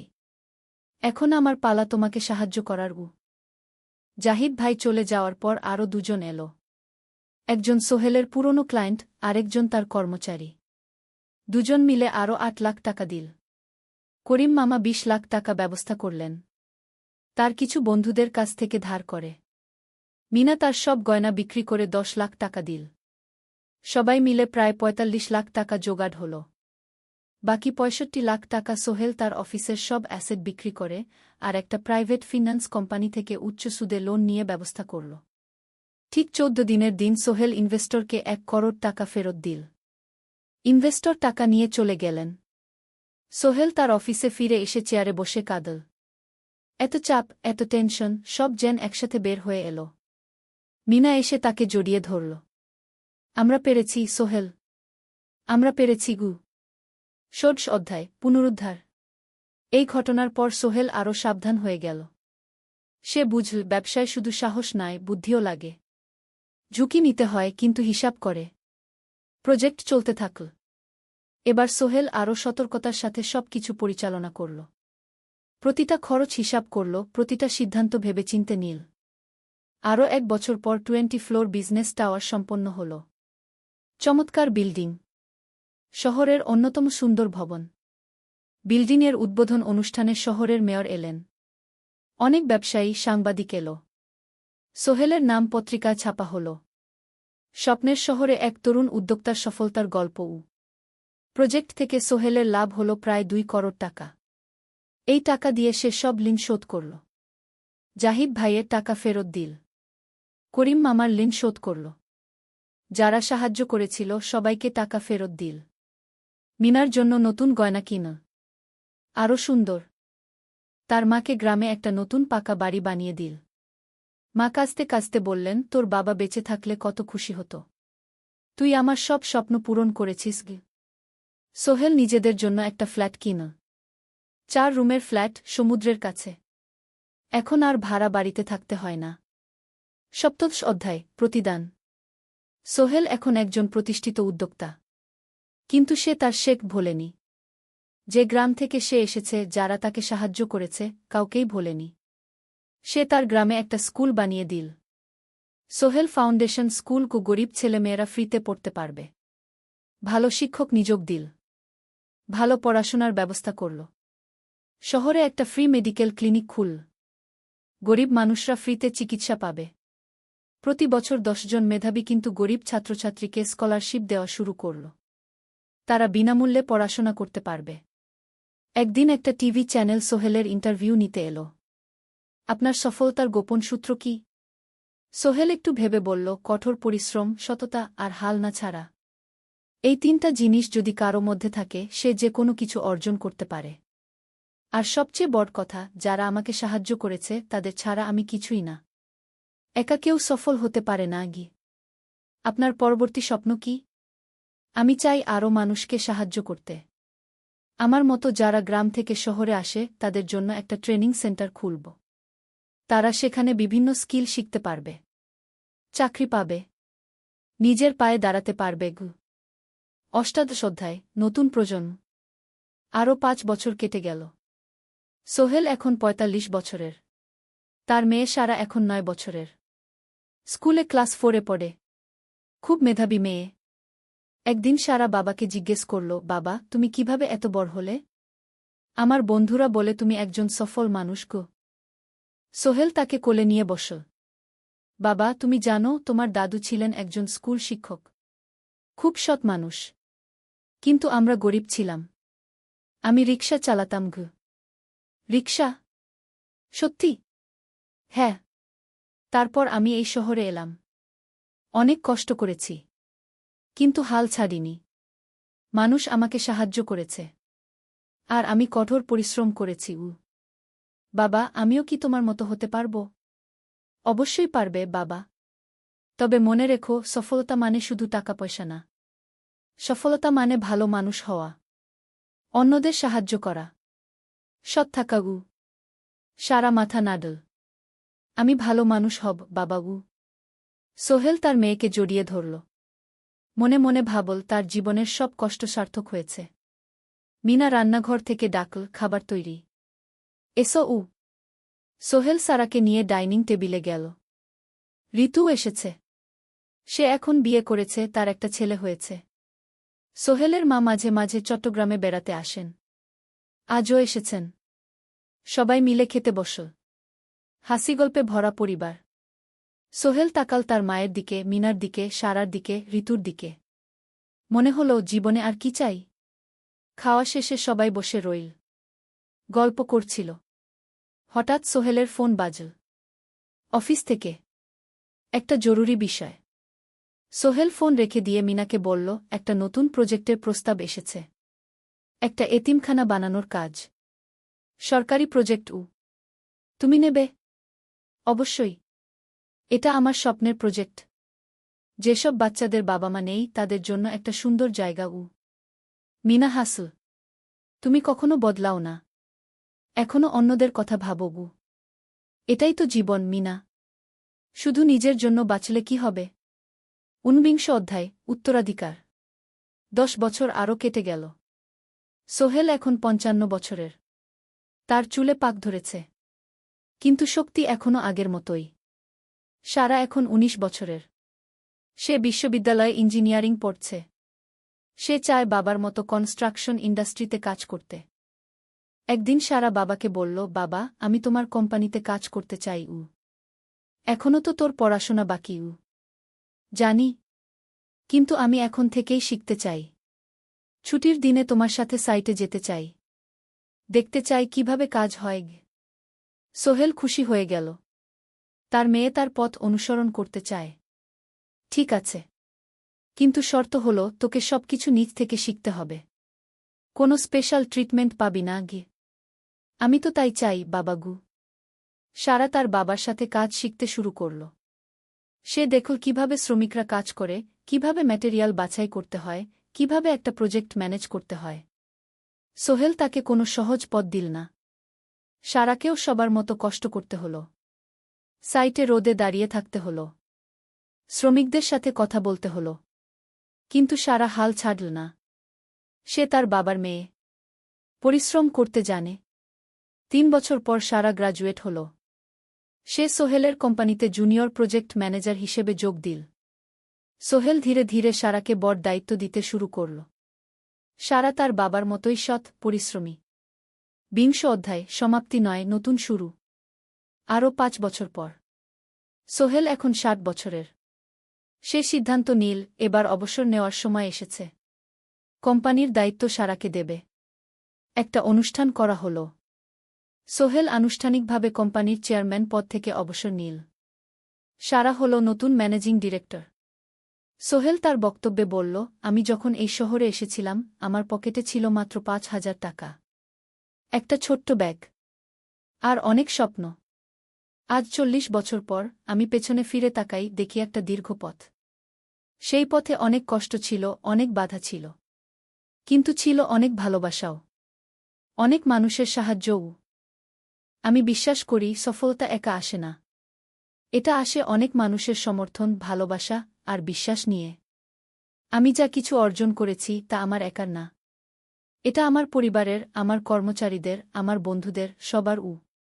আজ আমি আমার মেয়ে সারার হাতে এই দায়িত্ব তুলে দিচ্ছি। আমি জানি সে আমার চেয়ে ভালো করবে।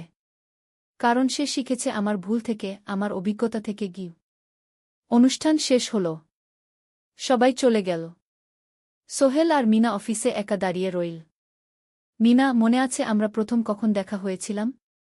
হ্যাঁ, তোমার সেই ছোট্ট মুদি দোকানে। তুমি বিস্কুট কিনতে এসেছিলে। কে ভেবেছিল সেই দিন থেকে আমাদের এই পর্যস্বপ্নের শহর। প্রথম অধ্যায়, যাত্রা শুরু। সকাল 7টা বেজে গেছে। ঢাকার কমলাপুর রেলস্টেশনে মানুষের ভিড়। চারদিকে চা বিস্কুট বিক্রেতাদের চিৎকার, ট্রেনের হর্ন আর যাত্রীদের কোলাহল। এই বিশাল ভিড়ের মধ্যে একটা ছোট্ট ব্যাগ হাতে দাঁড়িয়ে আছে সোহেল। বয়স মাত্র 22। গায়ের রং শ্যামলা, চোখে স্বপ্নের ঝিলিক। ভাইজা, চট্টগ্রামের টিকিট আছে? সোহেল টিকিট কাউন্টারের সামনে দাঁড়িয়ে জিজ্ঞেস করল। আছে। 3 টাকা। কাউন্টারের লোকটা উত্তর দিল। সোহেল তার পকেট থেকে টাকা বের করল। মোট 5,000 টাকা।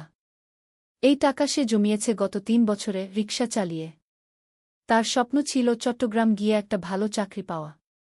গ্রামে আর থাকতে চায় না সে। বাবা মারা গেছেন 10 বছর আগে। মা আর ছোট বোন ঋতুকে নিয়ে সংসার চালাচ্ছিল রিকশা চালিয়ে। কিন্তু এভাবে তো আর সারা জীবন চলবে না। টিকিট কেটে সোহেল প্ল্যাটফর্মে এলো। ট্রেন ছাড়বে আর মাত্র 15 মিনিট পরে। সে একটা বেঞ্চে বসে পড়ল। ব্যাগটা বুকের কাছে চেপে ধরল। এই ব্যাগে আছে তার সব সম্পদ, কিছু কাপড়, একটা ছোট্ট ফটো ফ্রেমে বাবা মায়ের ছবি, আর কিছু টাকা। কোথায় যাচ্ছেন? পাশে বসা একজন বয়স্ক মানুষ জিজ্ঞেস করলেন। চট্টগ্রাম কাকা। চাকরি খুঁজতে যাচ্ছি। কে? সোহেল বিনয়ের সাথে উত্তর দিল। ভালো। তবে শহরে সাবধানে থাকবেন। শহর মানে অনেক সুযোগ, কিন্তু অনেক ফাঁদও আছে। বয়স্ক লোকটা বললেন। সোহেল মাথা নাড়ল। সে জানে শহরের জীবন সহজ না। কিন্তু তার কোনো বিকল্প নেই। গ্রামে রিকশা চালিয়ে মাসে 3,500 টাকা আয় হতো। তার মধ্যে সংসার চালাতে হতো, বোনের স্কুলের খরচ দিতে হতো, মায়ের ওষুধের খরচ দিতে হতো। কিছুই বাঁচত না। আর এই জীবন থেকে বেরোনোর একটাই পথ, শহরে গিয়ে ভালো কাজ খুঁজে নেওয়া। সোহেল মনে মনে ভাবল তার বাবার কথা। বাবা ছিলেন একজন স্কুল শিক্ষক। খুব সৎ মানুষ ছিলেন।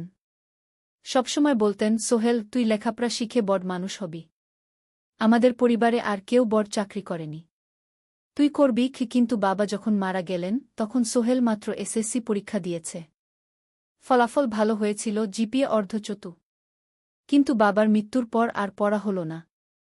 পরিবারের দায়িত্ব নিতে হল। ট্রেন ছাড়ল। সোহেল জানালার পাশে বসে বাইরে তাকাল। ধানক্ষেত, নদী, ছোট ছোট গ্রাম, সব পেছনে ফেলে ট্রেন এগিয়ে চল। সোহেলের মনে হল সে যেন তার পুরনো জীবনটাকেও পেছনে ফেলে আসছে। ট্রেনে একজন হকার এসে চা বিক্রি করছিল। সোহেল একটা চা কিনল। 10 টাকা। চা খেতে খেতে সে ভাবছিল, চট্টগ্রাম পৌঁছে কি হবে? করিম মামা তাকে সাহায্য করবেন তো? চাকরি পাওয়া যাবে তো? করিম মামা আসলে সোহেলের খুব দূর সম্পর্কের মামা। সোহেলের দাদির বোনের ছেলে। অনেক বছর আগে গ্রাম ছেড়ে চট্টগ্রামে চলে গিয়েছিলেন।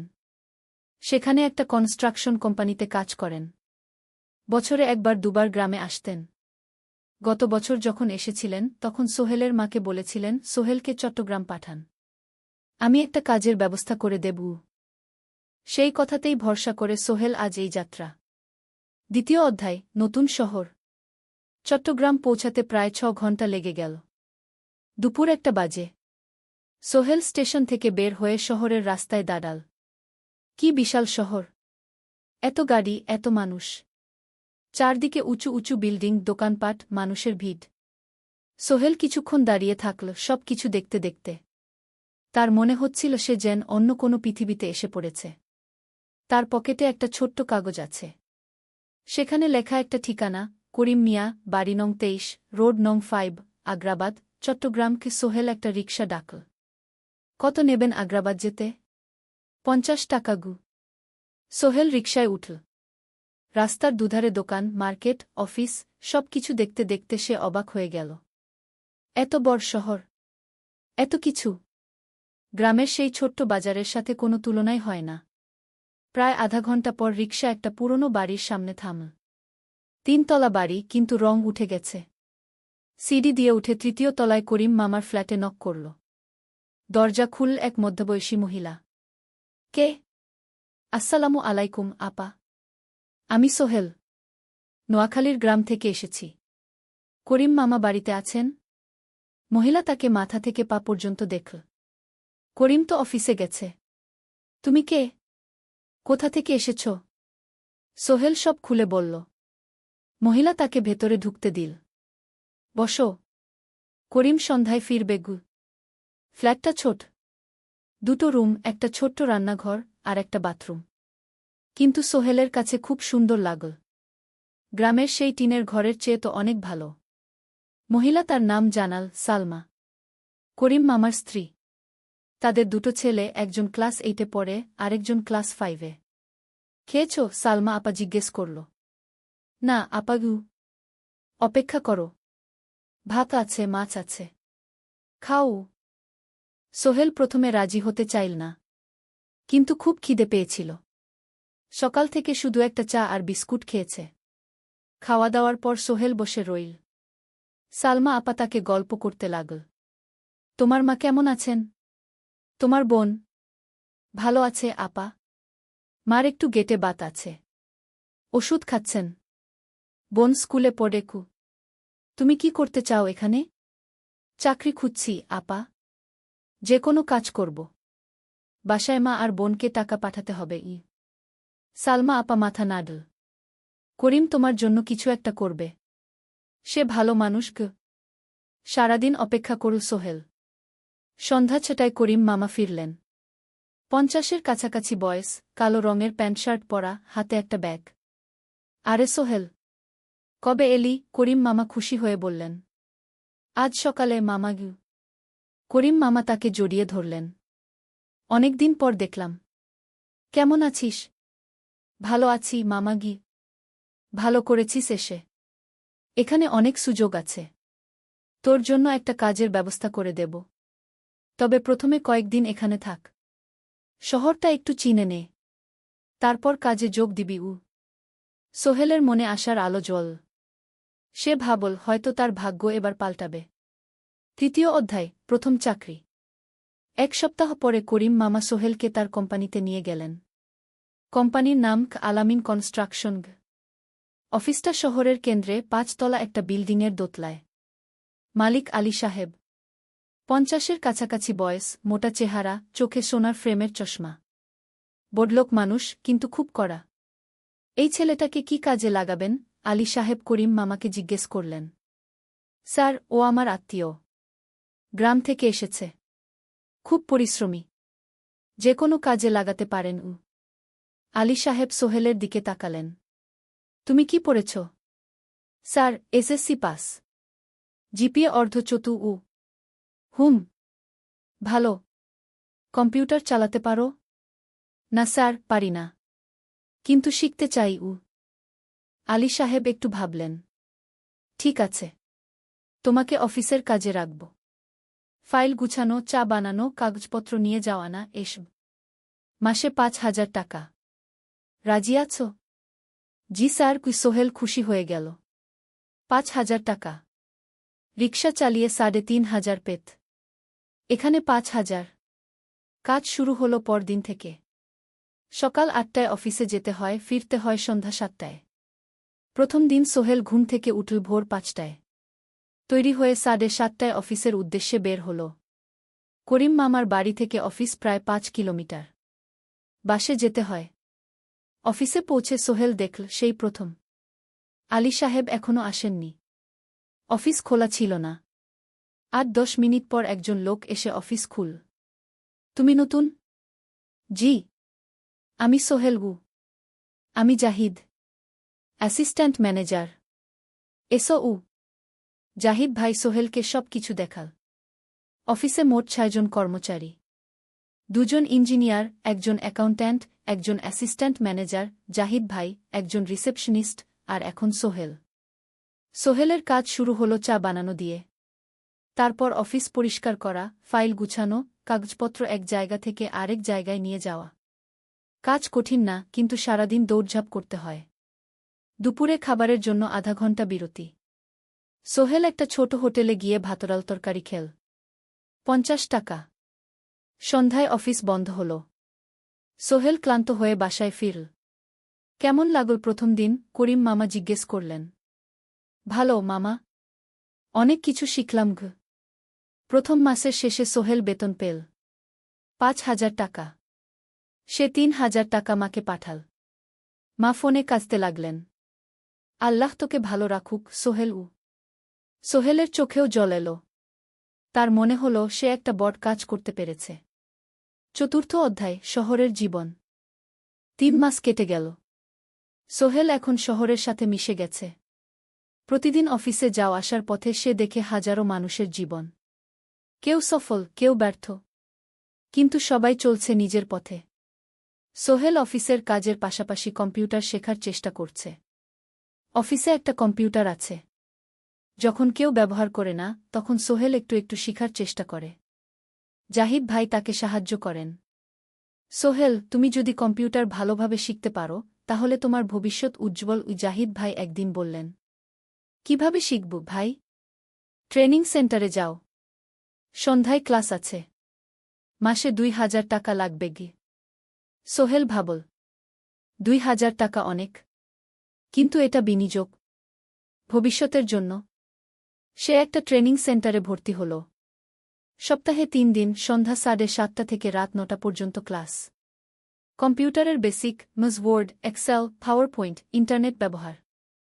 একদিন অফিস থেকে ফেরার সময় সোহেল একটা দোকানে চা খেতে গেল। দোকানের পাশেই একটা ছোট্ট মুদি দোকান। সেখানে একটা মেয়ে বসে আছে। বয়স হবে 20-এর কাছাকাছি। সাদাসিধে চেহারা, সাদা শাড়ি পরা, কিন্তু চোখে এক ধরনের দৃঢ়তা। ভাইজা, 1 প্যাকেট বিস্কুট দেন কি? সোহেল বলল। মেয়েটা বিস্কুট দিল। 20 টাকা। সোহেল টাকা দিয়ে যাচ্ছিল, হঠাৎ মেয়েটা বলল, আপনি নতুন এসেছেন এই এলাকায়, তাই না? হ্যাঁ। 3 মাস হল। কিভাবে বুঝলেন? আপনার চেহারা দেখেই বোঝা যায়। এখনও গ্রামের ছোঁয়া আছে। আর আপনি প্রতিদিন এই পথ দিয়ে যান। দেখেছি কি? মেয়েটা হাসল। সোহেলও হেসে ফেল। আপনি খুব পর্যবেক্ষক মনে হচ্ছে গি।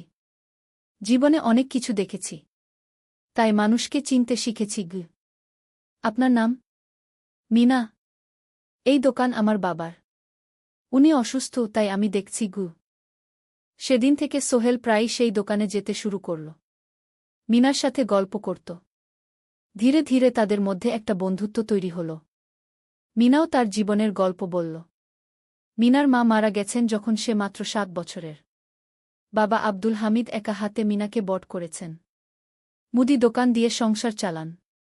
মিনা কলেজে পড়ে, অনার্স সেকেন্ড ইয়ার। সকালে কলেজে যায়, দুপুরে ফিরে এসে দোকান সামলায়। বাবার হার্টের সমস্যা আছে, তাই ভারী কাজ করতে পারেন না। তোমার স্বপ্ন কি? একদিন সোহেল জিজ্ঞেস করল। গ্র্যাজুয়েশন শেষ করে একটা ভালো চাকরি করব। তারপর বাবাকে ভালো চিকিৎসা করাব। তুমি?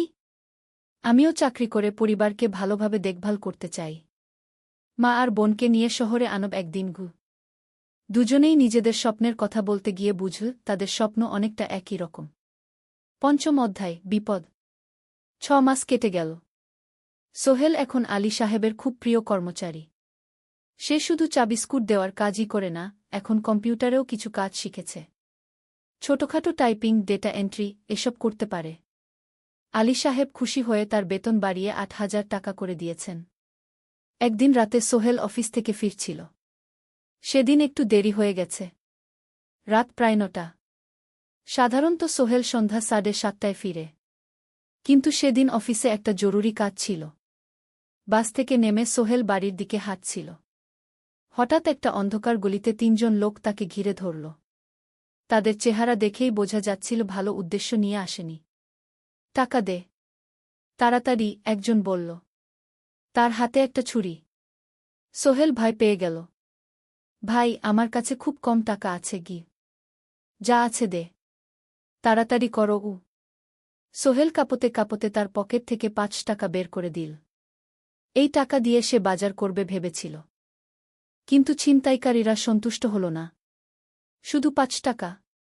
তোর ব্যাগে কি আছে? তারা সোহেলের ব্যাগ কেড়ে নিল। ব্যাগে ছিল তার মোবাইল, কম্পিউটার ট্রেনিং সেন্টারের সার্টিফিকেট আর কিছু গুরুত্বপূর্ণ কাগজপত্র। না ভাই, ব্যাগটা ফেরত দেন। ওতে আমার জরুরি জিনিস আছে। মোবাইল নিয়ে নেন, কিন্তু ব্যাগটা দেন। কিন্তু ওরা শুনল না। একজন সোহেলকে জোরে ধাক্কা দিল। সোহেল পড়ে গেল। মাথা রাস্তার কংক্রিটে ধাক্কা লেগে গেল। রক্ত বের হল। ৩ জন দৌড়ে পালিয়ে গেল। কিছুক্ষণ সোহেল অজ্ঞান হয়ে পড়ে রইল। তারপর ধীরে ধীরে জ্ঞান ফিরল। মাথায় প্রচণ্ড ব্যথা। সে উঠে দাঁড়ানোর চেষ্টা করল, কিন্তু মাথা ঘুরছিল। কোনোমতে একটা দেয়াল ধরে দাঁড়াল। একজন পথচারী তাকে দেখে থামল। কি হয়েছে ভাই? ছিনতাই হয়েছে। এসো, আমি তোমাকে হাসপাতালে নিয়ে যাই। কিন্তু সোহেল রাজি হল না। না, ঠিক আছি, বাড়ি যেতে পারব। সে কোনোমতে করিম মামার বাড়িতে পৌঁছাল। দরজা খুলেই সালমা আপা চিৎকার করে উঠলেন। ও আল্লাহ! কি হয়েছে? করিম মামা দৌড়ে এলেন। সোহেলকে ভেতরে নিয়ে গেলেন। তার মাথায় জল ঢেলে রক্ত পরিষ্কার করলেন। ক্ষতটা বেশ গভীর। হাসপাতালে যেতে হবে কি? করিম মামা বললেন। তারা একটা অটোরিকশা নিয়ে নিকটস্থ হাসপাতালে গেলেন। ডাক্তার সোহেলের মাথায় ৩টা সেলাই দিলেন। বলল, ১ সপ্তাহ বিশ্রাম নিতে হবে। কোনো ভারী কাজ করা যাবে না। হাসপাতাল থেকে ফিরে সোহেল শুয়ে রইল। তার মনে হচ্ছিল সবকিছু শেষ হয়ে গেছে। মোবাইল চলে গেছে, গুরুত্বপূর্ণ কাগজপত্র চলে গেছে। এখন ১ সপ্তাহ অফিস করতে পারবে না। পরদিন সকালে করিম মামা আলী সাহেবকে ফোন করে সব জানালেন। আলী সাহেব বললেন, ঠিক আছে, সোহেল ভালো হয়ে এলে আসবে, চিন্তার কিছু নেই। মিনা যখন এই খবর শুনল, সে সন্ধ্যায় সোহেলকে দেখতে এল করিম মামার বাড়িতে। সাথে এনেছিল কিছু ফল। কি হয়েছিল? মিনা চিন্তিত গলায় জিজ্ঞেস করল। সোহেল সব বলল। মিনা রেগে গেল। এই শহরে এখন অনেক অপরাধ বেড়ে গেছে। পুলিশ কিছু করে না। তুমি পুলিশে রিপোর্ট করেছ? না, লাভ নেই। তবুও করা উচিত। তোমার মোবাইলটা হয়তো খুঁজে পাওয়া যাবে। করিম মামা সোহেলকে নিয়ে পুলিশ স্টেশনে গেলেন। জেনারেল ডায়েরি করলেন। কিন্তু পুলিশ খুব একটা আশা দিল না। দেখি কিছু করা যায় কিনা। সোহেল বুঝল মোবাইল আর ফিরবে না। সেই ১ সপ্তাহ সোহেলের জীবনের সবচেয়ে কঠিন সময় ছিল। সে শুধু শারীরিকভাবেই ক্ষতিগ্রস্ত হয়নি, মানসিকভাবেও ভেঙে পড়েছিল। প্রতিরাতে দুঃস্বপ্ন দেখত। সেই 3 জন ছিনতাইকারীর মুখ ভুলতে পারছিল না। মিনা প্রায় প্রতিদিন আসত। তাকে সাহস দিত। তুমি হাল ছেড়ো না, সোহেল। জীবনে এরকম খারাপ সময় আসে। কিন্তু এটা কাটিয়ে ওঠাই হলো আসল বীরত্ব। সোহেলের মা গ্রাম থেকে ফোন করতেন। করিম মামার মোবাইল থেকে। তুই ভালো আছিস তো? সোহেল মাকে সব সত্যি বলেনি। শুধু বলেছে, হ্যাঁ মা, ভালো আছি। একটু জ্বর হয়েছিল। এখন ভালো। 1 সপ্তাহ পর সোহেল আবার অফিসে গেল। আলী সাহেব তাকে দেখে খুশি হলেন। কেমন আছো? ভালো আছি স্যার। ঠিক আছে। তবে প্রথম কয়েকদিন হালকা কাজ করবে। সোহেল আবার কাজে মন দিল। কিন্তু একটা জিনিস তাকে খুব কষ্ট দিচ্ছিল, তার মোবাইল নেই। মায়ের সাথে কথা বলতে পারছে না নিয়মিত। করিম মামার মোবাইল চাইতে সংকোচ লাগে। একদিন জাহিদ ভাই তাকে ডাকলেন। সোহেল, আমার একটা পুরনো মোবাইল আছে। তুমি ব্যবহার করো? না ভাই, আমি নাও। আমার কাজে লাগছে না। তুমি রাখো। সোহেল কৃতজ্ঞতায় প্রায় কেঁদে ফেল। ধন্যবাদ ভাই। মোবাইল পেয়ে সোহেল প্রথমেই মাকে ফোন করল। মা খুব খুশি হলেন। এতদিন ফোন করিসনি কেন? মা, মোবাইলটা নষ্ট হয়ে গিয়েছিল। নতুন নিয়েছি। মায়ের গলায় স্বস্তি ফুটে উঠল। 6ষ্ঠ অধ্যায়, নতুন সুযোগ। আরও 3 মাস কেটে গেল। সোহেল পুরোপুরি সুস্থ হয়ে গেছে। তার জীবন আবার স্বাভাবিক হয়ে এসেছে। সে এখন কম্পিউটার ট্রেনিং শেষ করেছে। সার্টিফিকেট পেয়েছে। কিন্তু একটা ঘটনা তার জীবনে বড় পরিবর্তন নিয়ে এলো। একদিন সকালে আলী সাহেব তাকে ডাকলেন। সোহেল, বসো। সোহেল বসল। মনে একটু ভয় লাগছিল। আলী সাহেব কি তাকে বকবেন? সোহেল, তুমি তো এখন কম্পিউটার চালাতে পারো? জি স্যার, একটু একটু শিখেছি। ভালো। আমি তোমার কাজ দেখছি। তুমি খুব পরিশ্রমী। আর সৎ। আমাদের কোম্পানিতে এরকম মানুষের দরকার। সোহেল কিছু বুঝতে পারছিল না। আমি তোমাকে একটা সুযোগ দিতে চাই। আমাদের কোম্পানি একটা ট্রেনিং প্রোগ্রাম চালু করছে নতুন কর্মচারীদের জন্য। 6 মাসের কোর্স। কম্পিউটার অ্যাকাউন্টিং, ভবন নির্মাণের হিসাব নিকাশ, প্রজেক্ট ম্যানেজমেন্ট সব শিখবে। কোম্পানি সব খরচ দেবে। ট্রেনিংয়ের সময় তোমার বেতনও চলবে। রাজি আছো? সোহেল বিশ্বাস করতে পারছিল না। স্যার, সত্যি? আমাকে এত বড় সুযোগ দিচ্ছেন? হ্যাঁ। তুমি ভালো ছেলে। পরিশ্রমী। আমি তোমাকে এগিয়ে দিতে চাই। ভবিষ্যতে তুমি এই কোম্পানির একজন গুরুত্বপূর্ণ কর্মচারী হবে। সোহেল কৃতজ্ঞতায় প্রায় কেঁদে ফেল। ধন্যবাদ স্যার। আমি কঠোর পরিশ্রম করব। আমি জানি। সেদিন সন্ধ্যায় সোহেল মিনার দোকানে গেল। মিনাকে খবরটা দিল। মিনা খুব খুশি হল। তার চোখে জল এসে গেল। তুমি পারবে সোহেল। আমি জানি। সোহেল তার মা আর বোনকেও ফোন করে খবরটা দিল। মা কাঁদতে লাগলেন। তোর বাবা বেঁচে থাকলে কত খুশি হতো। ট্রেনিং শুরু হলো পরের মাস থেকে। প্রতিদিন সকালে 3 ঘন্টা ক্লাস, তারপর বাকি সময় অফিসের কাজ। ক্লাসে 5 জন নতুন কর্মচারী। সবাই তরুণ, উৎসাহী। শিক্ষক ছিলেন একজন অভিজ্ঞ ইঞ্জিনিয়ার। নাম রহিম স্যার। তিনি খুব ভালোভাবে সব কিছু বুঝাতেন। কম্পিউটার অ্যাকাউন্টিং, এক্সেলে জটিল ক্যালকুলেশন, প্রজেক্টের বাজেট তৈরি, সময় ব্যবস্থাপনা সব। সোহেল পুরো মনোযোগ দিয়ে শিখতে লাগল। সন্ধ্যায় বাড়ি ফিরে প্র্যাকটিস করত। করিম মামার ছেলের কাছ থেকে একটা ল্যাপটপ ধার নিত কখনো কখনো। 6 মাস পরে ট্রেনিং শেষ হল। সবাই সার্টিফিকেট পেল। আলী সাহেব একটা অনুষ্ঠান করলেন। সোহেল সেরা পারফর্মার হিসেবে একটা বিশেষ পুরস্কার পেল, 5,000 টাকা বোনাস। আলী সাহেব ঘোষণা করলেন, সোহেল, আজ থেকে তুমি আমাদের জুনিয়র অ্যাকাউন্ট অ্যাসিস্ট্যান্ট। তোমার বেতন 15,000 টাকা। সোহেল অবাক হয়ে গেল। 8,000 থেকে 15,000। প্রায় দ্বিগুণ। সেদিন রাতে সোহেল ঘুমাতেই পারল না। খুশিতে, উত্তেজনায় তার চোখে ঘুম নেই। সে ভাবল তার জীবন কিভাবে বদলে যাচ্ছে। 2 বছর আগে যে রিকশা চালাত, আজ সে একটা নামকরা কোম্পানির অ্যাকাউন্ট অ্যাসিস্ট্যান্ট। 7ম অধ্যায়, প্রেম ও প্রস্তাব। 1.5 বছর হয়ে গেল সোহেলের চট্টগ্রাম আসার। সে এখন একজন সফল যুবক। তার মা গ্রামে খুব খুশি। প্রতি মাসে সোহেল 10,000 টাকা পাঠায়। ছোট বোন ঋতু এখন কলেজে ভর্তি হয়েছে সোহেলের পাঠানো টাকায়। মায়ের চিকিৎসাও ভালোভাবে হচ্ছে। মিনার সাথে সোহেলের সম্পর্ক এখন আর শুধু বন্ধুত্ব নয়। দুজন দুজনকে ভালোবাসে। কিন্তু কেউ কাউকে সরাসরি বলার সাহস পায়নি। প্রতিদিন দেখা হয়, গল্প হয়, কিন্তু সেই একটা কথা বলা হয়ে ওঠে না। একদিন শুক্রবার ছুটির দিন। সোহেল মিনাকে বলল, আজ কি একটু ঘুরতে যাবে? কোথায়? পতেঙ্গা বিচ। তুমি কি কখনো গেছ? না। কিন্তু আমার দোকান শুক্রবার। তোমার বাবা সামলাবে মিনা রাজি হয়ে গেল।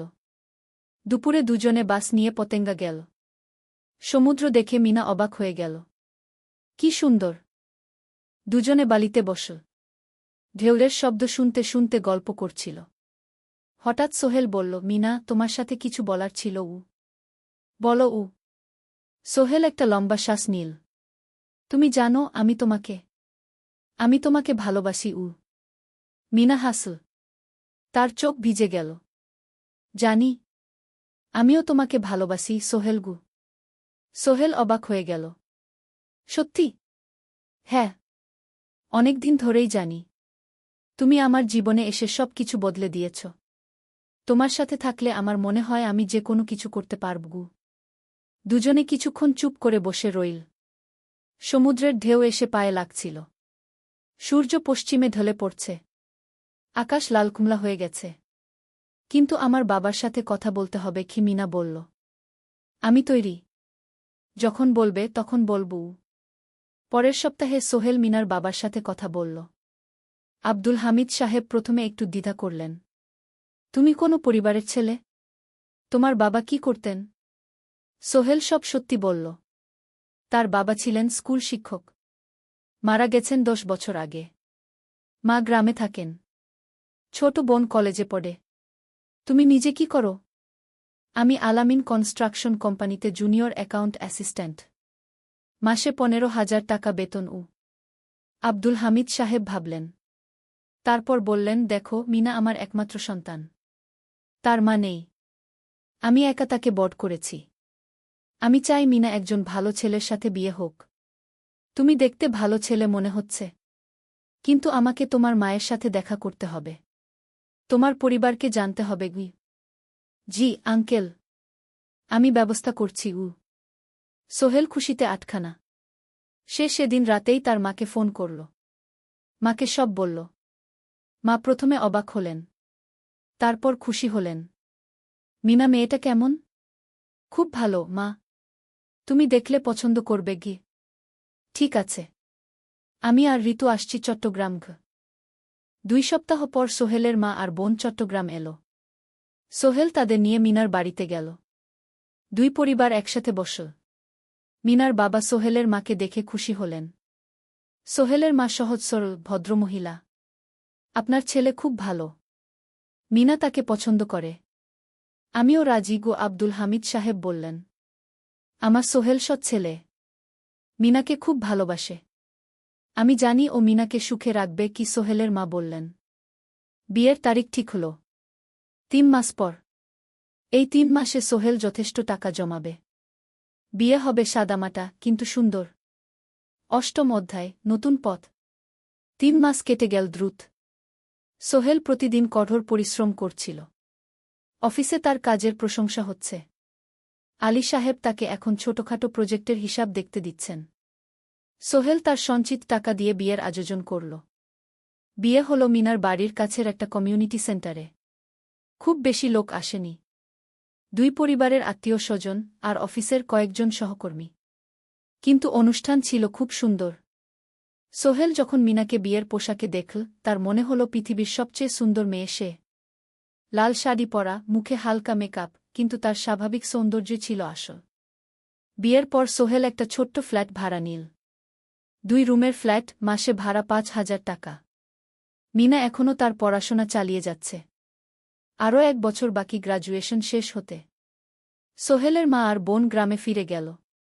মা বলে গেলেন, সোহেল, মিনাকে ভালো রাখিস। মেয়েরা অনেক ত্যাগ করে সংসার করতে গু। জানি মা গু। নতুন জীবন শুরু হল। সোহেল সকালে অফিসে যায়, সন্ধ্যায় ফেরে। মিনা সকালে কলেজে যায়, দুপুরে ফিরে রান্না করে, ঘর গোছায়। সন্ধ্যায় দুজনে একসাথে বসে পড়াশোনা করে, গল্প করে, টিভি দেখে। জীবন সুন্দর ছিল। কিন্তু চ্যালেঞ্জও ছিল। মাসিক খরচ, ভাড়া ৫,০০০, বাজার ৩,০০০, বিদ্যুৎ গ্যাস ১,০০০, মায়ের জন্য ৫,০০০, মিনার কলেজের খরচ ১,০০০ মোট প্রায় ১৪,০০০ টাকা। বাঁচত মাত্র ১,০০০ খানেক। কিন্তু সোহেল হাল ছাড়ল না। সে সন্ধ্যায় একটা কম্পিউটার ট্রেনিং সেন্টারে পার্ট টাইম পড়ানো শুরু করল। সপ্তাহে ৩ দিন ২ ঘণ্টা করে। এতে মাসে আরও ৩,০০০ টাকা আসতে লাগল। মিনাও বসে থাকল না। সে বাড়িতে বসে কয়েকজন স্কুলের ছাত্রছাত্রীকে টিউশন পড়াতে শুরু করল। মাসে ২,০০০ টাকা আয়। এভাবে কেটে গেল ৬ মাস। দুজন মিলে পরিবার চালাচ্ছে, স্বপ্ন দেখছে। একদিন সোহেল বলল, মিনা, আমি একটা নতুন স্বপ্ন দেখছি গু। কি? আমি নিজে একটা ছোট্ট কনস্ট্রাকশন কোম্পানি খুলতে চাই। ছোট ছোট প্রজেক্ট নেব। বাড়ি মেরামত, ছোট বিল্ডিং বানানো, এসব। তোমার কি যথেষ্ট অভিজ্ঞতা আছে? আছে। আমি ২ বছর ধরে এই কাজের সাথে জড়িত। অনেক কিছু শিখেছি। আর আলী সাহেবও আমাকে সাহায্য করবেন গু। কিন্তু টাকা কোথায়? কোম্পানি খুলতে তো অনেক টাকা লাগবে গি। আমি জমাচ্ছি। আরও ১ বছর কাজ করব। তারপর চেষ্টা করব। মিনা তাকে সমর্থন দিল। তুমি পারবে। তোমার মধ্যে সেই শক্তি আছে গি। নবম অধ্যায়, চ্যালেঞ্জের সময়। কিন্তু ভাগ্য সবসময় অনুকূলে থাকে না। সোহেল যখন স্বপ্ন দেখছিল নিজের কোম্পানি খোলার, তখনই একটা বড় সমস্যা এল। আলী সাহেবের কোম্পানি একটা বড় প্রজেক্ট পেয়েছিল। একটা ১০তলা বিল্ডিং বানানোর কাজ। কিন্তু প্রজেক্টের প্রধান ইনভেস্টর হঠাৎ পালিয়ে গেল। তিনি কোম্পানির কাছ থেকে প্রায় ৫০ লাখ টাকা নিয়ে গেছেন, কিন্তু কাজ শেষ হয়নি। কোম্পানি বড় ক্ষতির মুখে পড়ল। আলী সাহেব অনেক কর্মচারীকে ছাঁটাই করতে বাধ্য হলেন। প্রায় ১০ জনকে চাকরি থেকে বাদ দিলেন। বাকিদের বেতন কমাতে হল। সোহেলকে আলী সাহেব ডেকে বললেন, সোহেল, আমি তোমাকে রাখতে চাই। তুমি বিশ্বস্ত কর্মচারী। কিন্তু তোমার বেতন কমাতে হবে। ১৫,০০০ থেকে ১০,০০০। সোহেল মনে মনে চিন্তায় পড়ে গেল। ১০,০০০ টাকায় সংসার চলবে কিভাবে? মায়ের খরচ, ভাড়া, বাজার সব মিলিয়ে তো ১৪,০০০ টাকা লাগে। কিন্তু সে কিছু বলল না। ঠিক আছে স্যার। বাড়ি ফিরে সোহেল মিনাকে সব বলল। মিনা চিন্তিত হয়ে গেল। এখন কি হবে? চিন্তা করো না। আমি পার্ট টাইম টিউশনির সময় বাড়াব। আর তুমিও বেশি করে টিউশন নাও। কিন্তু আমার তো পড়াশোনাও আছে গি। জানি। কিন্তু এখন এটাই করতে হবে গু। সোহেল সন্ধ্যায় আরও ২টো জায়গায় পার্ট টাইম কাজ খুঁজল। একটা দোকানে সন্ধ্যায় হিসাব দেখার কাজ পেল। মাসে ২,০০০ টাকা। আরেকটা জায়গায় সপ্তাহান্তে কম্পিউটার রিপেয়ারের কাজ পেল। মাসে ১,৫০০ টাকা। মিনাও ৩ জন নতুন স্টুডেন্ট নিল টিউশনে। তার আয় বাড়ল ২,০০০ থেকে ৩,৫০০। কঠিন সময় ছিল। সোহেল সকাল ৮টায় অফিসে যেত, সন্ধ্যা ৬টায় ফিরত। তারপর একটু বিশ্রাম নিয়ে ৭:৩০টায় বের হতো পার্ট টাইম কাজে। রাত ১০টায় বাড়ি ফিরত। রবি সোমবার কম্পিউটার রিপেয়ারের কাজ। মিনাও সকালে কলেজে যেত, দুপুরে ফিরে রান্না করত, তারপর বিকেলে টিউশন পড়াত। রাতে খাওয়া দাওয়ার পর পড়াশোনা করত। দুজনেরই শরীর খারাপ হতে শুরু করল। সোহেল একদিন অফিসে অজ্ঞান হয়ে পড়ে গেল। ডাক্তার দেখাতে নিয়ে গেল। ডাক্তার বলল, অতিরিক্ত পরিশ্রম। শরীরে পুষ্টির অভাব। ঠিকমতো খাচ্ছেন না মনে হচ্ছে গি। সত্যি কথা, খরচ বাঁচাতে সোহেল আর মিনা অনেক সময় কম খেত। মাংস মাছ কিনত সপ্তাহে ১ দিন। বাকি সময় শাকসবজি, ডাল। মিনা সোহেলকে বলল, আর নয় সোহেল। তুমি এভাবে নিজেকে শেষ করে ফেলছ। আমার পড়াশোনা বন্ধ করে দিই। আমি ফুল টাইম চাকরি করি গি। না, সোহেল জোর দিয়ে বলল। তোমার পড়াশোনা বন্ধ হবে না। আরও মাত্র ৬ মাস বাকি। তুমি গ্রাজুয়েট হবেই গি। কিন্তু তুমি। আমি ঠিক হয়ে যাব। চিন্তা করো না গে। কিন্তু পরিস্থিতি আরও খারাপ হলো যখন সোহেলের মায়ের অসুখ হল। হার্টের সমস্যা। হাসপাতালে ভর্তি করতে হল। খরচ 50,000 টাকা।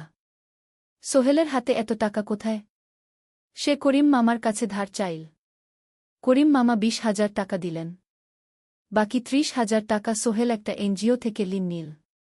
সুদের হার মাসে 2%। মায়ের চিকিৎসা হল। তিনি সুস্থ হয়ে গেলেন। কিন্তু সোহেল এখন ঋণের বোঝায় পড়ে গেল। প্রতি মাসে 3,000 টাকা করে কিস্তি দিতে হবে। সেই রাতে সোহেল আর মিনা বিছানায় শুয়ে কথা বলছিল। সোহেল বলল, মিনা, আমি মনে হয় ভুল করেছি। শহরে এসে বিয়ে করে তোমাকে কষ্টে ফেলেছি গু। মিনা তার হাত ধরল। না সোহেল, তুমি ভুল করনি। জীবনে এরকম খারাপ সময় আসে, কিন্তু এটা কাটিয়ে ওঠাই হলো আসল শক্তি। আমরা একসাথে আছি, একসাথে থাকব। সবকিছু ঠিক হয়ে যাবে। মিনার কথায় সোহেল একটু সাহস পেল। হ্যাঁ, হাল ছাড়া যাবে না। 10ম অধ্যায়, আলোর দিকে। 3 মাস পরে পরিস্থিতি একটু ভালো হতে শুরু করল। আলী সাহেবের কোম্পানি একটা নতুন প্রজেক্ট পেল। একটা স্কুল বিল্ডিং বানানোর কাজ। কোম্পানি আবার স্থিতিশীল হতে শুরু করল। আলী সাহেব সোহেলকে ডেকে বললেন, সোহেল, আমি তোমার কঠোর পরিশ্রম দেখেছি। খারাপ সময়েও তুমি কোম্পানি ছেড়ে যাওনি। আমি কৃতজ্ঞ। আজ থেকে তোমার বেতন আবার 15,000 টাকা। সোহেল খুশি হয়ে গেল। ধন্যবাদ স্যার। মিনাও গ্র্যাজুয়েশন শেষ করল। ভালো ফলাফল করল। সে এখন চাকরি খুঁজছে। একদিন মিনা একটা প্রাইভেট স্কুলে শিক্ষিকার ইন্টারভিউ দিতে গেল। ইন্টারভিউ ভালো হল। তাকে নিযোগ দেওয়া হল। বেতন 12,000 টাকা। সেদিন সন্ধ্যায় দুজনে মিলে একটা ছোট্ট পার্টি করল। একটা বিরিয়ানি কিনল, কোমল পানীয় কিনল। দুজনে মিলে খেল। আমরা পেরেছি সোহেল, মিনা বলল। হ্যাঁ, আমরা পেরেছি গু। এখন দুজনের মিলিয়ে আয় 27,000 টাকা। খরচ চালানোর পর প্রায় 10,000 টাকা বাঁচে। সোহেল এই টাকা দিয়ে লোন শোধ করতে শুরু করল। পার্ট টাইম কাজগুলো ছেড়ে দিল। শরীরের যত্ন নেওয়া শুরু করল। আরও 6 মাস পরে সোহেলের কাছে একটা বড় সুযোগ এল। আলী সাহেব একদিন তাকে ডাকলেন। সোহেল, তুমি কি নিজের ব্যবসা করতে চাও? স্যার, আমি তোমাকে একটা ছোট্ট প্রজেক্ট দিতে চাই। একটা 3 তলা বিল্ডিংয়ের কনস্ট্রাকশন। তুমি ম্যানেজ করবে, আমি শুধু সুপারভাইজ করব। লাভের 50% তোমার গু। সোহেল ভাবল, এটা একটা বড় সুযোগ, কিন্তু ঝুঁকিও আছে। যদি কাজটা ভালোভাবে না হয়? স্যার, আমি চেষ্টা করব। কিন্তু যদি ভুল হয়? ভুল হবে না। আমি তোমার উপর বিশ্বাস রাখছি। তুমি পারবে গু। সোহেল রাজি হয়ে গেল। এই প্রজেক্ট তার জীবনে টার্নিং পয়েন্ট হতে পারে। 11 অধ্যায়, স্বপ্ন পূরণের পথে। পরের 6 মাস সোহেল খুব কঠোর পরিশ্রম করল। প্রজেক্টটা ম্যানেজ করা সহজ ছিল না। শ্রমিক নিযোগ, ম্যাটেরিয়াল কেনা, কাজের তদারকি, সময়মতো কাজ শেষ করা, সব দায়িত্ব তার। প্রথম 2 মাস খুব চাপের মধ্যে গেল। একদিন একজন শ্রমিক কাজ করতে গিয়ে আহত হল। সোহেল তাকে হাসপাতালে নিয়ে গেল, তার চিকিৎসার খরচ দিল। এতে প্রজেক্টের বাজেট একটু বাড়ল, কিন্তু সোহেল জানত এটা করা দরকার। আরেকদিন ভুল ম্যাটেরিয়াল ডেলিভারি হল। সোহেল সেগুলো ফেরত পাঠাল, সঠিক জিনিস আনাল। এতে 3 দিন দেরি হল, কিন্তু কাজের মান ঠিক রইল। মিনা তাকে সবসময় সাপোর্ট করছিল। সে এখন চাকরিতে স্থিতিশীল। স্কুলের বাচ্চারা তাকে পছন্দ করে। প্রিন্সিপাল তার কাজে খুশি। প্রজেক্ট শেষ হল 6 মাসে। সময়মতো, বাজেটের মধ্যে। বিল্ডিংয়ের মালিক খুব খুশি হলেন। তিনি আলী সাহেবকে ধন্যবাদ দিলেন। আলী সাহেব বললেন, ধন্যবাদ আমাকে না, এই ছেলেকে দিন। সোহেল পুরো প্রজেক্ট ম্যানেজ করেছে গু। প্রজেক্ট থেকে মোট লাভ হল 3 লাখ টাকা। সোহেল পেল 1.5 লাখ টাকা। তার জীবনে এত টাকা এই প্রথম। সে করিম মামার ঋণ শোধ করল। এনজিওর বাকি ঋণ শোধ করল। তারপর তার মাকে 50,000 টাকা পাঠাল। মা দিয়ে গ্রামের বাড়িটা একটু মেরামত করাল, বোন ঋতুর জন্য একটা ল্যাপটপ কিনল। বাকি টাকা দিয়ে সোহেল একটা ব্যাংক অ্যাকাউন্টে জমা রাখল ভবিষ্যতের জন্য। আলী সাহেব সোহেলকে আরও 2টো প্রজেক্ট দিলেন। এবার একটু বড়। সোহেল আত্মবিশ্বাসের সাথে সেগুলোও শেষ করল। 2 বছর পরে সোহেল সিদ্ধান্ত নিল এবার নিজের কোম্পানি খোলার সময় এসেছে। দ্বাদশ অধ্যায়, নতুন শুরু। সোহেল তার সব জমানো টাকা দিয়ে একটা ছোট্ট অফিস ভাড়া নিল। 2 রুমের অফিস। একটা রুমে কাজের জায়গা, আরেকটায় ছোট্ট মিটিং রুম। অফিসের সামনে একটা বোর্ড লাগাল, Sohel construction and development. Mina তাকে সাহায্য করছিল। সে অফিসের অ্যাকাউন্টস দেখত সন্ধ্যায় স্কুল থেকে ফিরে। দুজন মিলে একটা টিম। প্রথমে ছোট কাজ নিল। বাড়ি মেরামত, দোকান সংস্কার, ছোট বিল্ডিং কনস্ট্রাকশন। কাজের মান ভালো রাখার চেষ্টা করল। সময়মতো শেষ করল। দাম ন্যায্য রাখল। ধীরে ধীরে সোহেলের সুনাম ছড়িয়ে পড়ল। মানুষ তাকে বিশ্বাস করত। তার কাছে নতুন কাজ আসতে লাগল। প্রথম বছর খুব কষ্ট হল। কখনো লাভ হতো, কখনো লস। কিন্তু সোহেল থেমে থাকল না। সে শিখতে লাগল ব্যবসা কিভাবে চালাতে হয়। দ্বিতীয় বছরে পরিস্থিতি ভালো হল। সোহেল এখন 3 জন স্থায়ী কর্মচারী নিয়োগ দিল। একজন ইঞ্জিনিয়ার, একজন সুপারভাইজার, একজন অফিস সহায়ক। তৃতীয় বছরে একটা বড় প্রজেক্ট পেল। একটা স্কুল বিল্ডিং বানানোর কাজ। 5 তলা বিল্ডিং। সোহেল পুরো মনোযোগ দিয়ে কাজটা করল। শ্রমিকদের ভালো বেতন দিল, ভালো ম্যাটেরিয়াল ব্যবহার করল, সময়মতো কাজ শেষ করল। স্কুল কর্তৃপক্ষ খুব খুশি হল। তারা সোহেলের কাজের প্রশংসা করল। এই প্রজেক্ট থেকে সোহেল প্রায় 5 লাখ টাকা লাভ করল। এই টাকা দিয়ে সে আরও ভালো একটা অফিস নিল। আরও কর্মচারী নিয়োগ দিল। এখন তার কোম্পানিতে 10 জন স্থায়ী কর্মচারী। প্রজেক্ট অনুযায়ী আরও শ্রমিক নিয়োগ দেওয়া হয়। ত্রয়োদশ অধ্যায়, পরিবার। এদিকে সোহেল আর মিনার সংসারেও খুশির খবর এল। মিনা গর্ভবতী। 9 মাস পর তাদের একটা মেয়ে হল। নাম রাখল সারা। সারা যখন জন্মাল, সোহেলের মা আর বোন চট্টগ্রামে এল। মা 1 মাস থেকে গেলেন। মিনাকে সাহায্য করলেন। সোহেল এখন একটা বড় ফ্ল্যাট ভাড়া নিয়েছে। 3 রুমের ফ্ল্যাট। একটা রুমে সোহেল, মিনা, একটায় সারা, আরেকটায় অতিথি রুম। মায়ের জন্য সোহেল সিদ্ধান্ত নিল তাকে চট্টগ্রামে নিয়ে আসবে। গ্রামে একা থাকা ঠিক না। কিন্তু মা রাজি হলেন না। না বাবা, আমি গ্রামেই থাকব। এখানে আমার পরিচিত মানুষ আছে। তোর বোনকে নিয়ে যা। ও ঢাকায় পড়ছে, চট্টগ্রামে এনে ভালো কোথাও ভর্তি করিয়ে দেগি। সোহেল তাই করল। ঋতুকে চট্টগ্রাম বিশ্ববিদ্যালয়ে ভর্তি করিয়ে দিল। ঋতু এখন সোহেলের ফ্ল্যাটে থাকে, বিশ্ববিদ্যালয়ে পড়ে। সোহেলের মনে হল তার জীবন এখন পরিপূর্ণ। স্ত্রী, মেয়ে, বোন সবাই তার কাছে। ব্যবসা ভালো চলছে। মা গ্রামে সুখে আছেন। চতুর্দশ অধ্যায়, সফলতার শিখরে। 5 বছর কেটে গেল। সোহেল এখন একজন সফল উদ্যোক্তা। তার কোম্পানি কি সোহেল কনস্ট্রাকশন অ্যান্ড ডেভেলপমেন্ট এখন চট্টগ্রামে বেশ পরিচিত। প্রায় 30 জন কর্মচারী তার অধীনে কাজ করে। সোহেল এখন শুধু ছোট প্রজেক্ট করে না, বড় প্রজেক্টও করে। একটা 8 তলা বিজনেস কমপ্লেক্স বানানোর কাজ পেয়েছে। একটা হাসপাতাল বিল্ডিং বানাচ্ছে। মিনা এখনও স্কুলে পড়ায়। সে এখন ভাইস প্রিন্সিপাল। সাথে সোহেলের কোম্পানির অ্যাকাউন্টস ম্যানেজার। 2 জন মিলে ব্যবসা চালা। সারা এখন 4 বছরের। স্কুলে ভর্তি হয়েছে। খুব চালাক মেয়ে। ঋতু বিশ্ববিদ্যালয় থেকে গ্রাজুয়েট হয়ে একটা ব্যাংকে চাকরি পেয়েছে। একদিন আলী সাহেব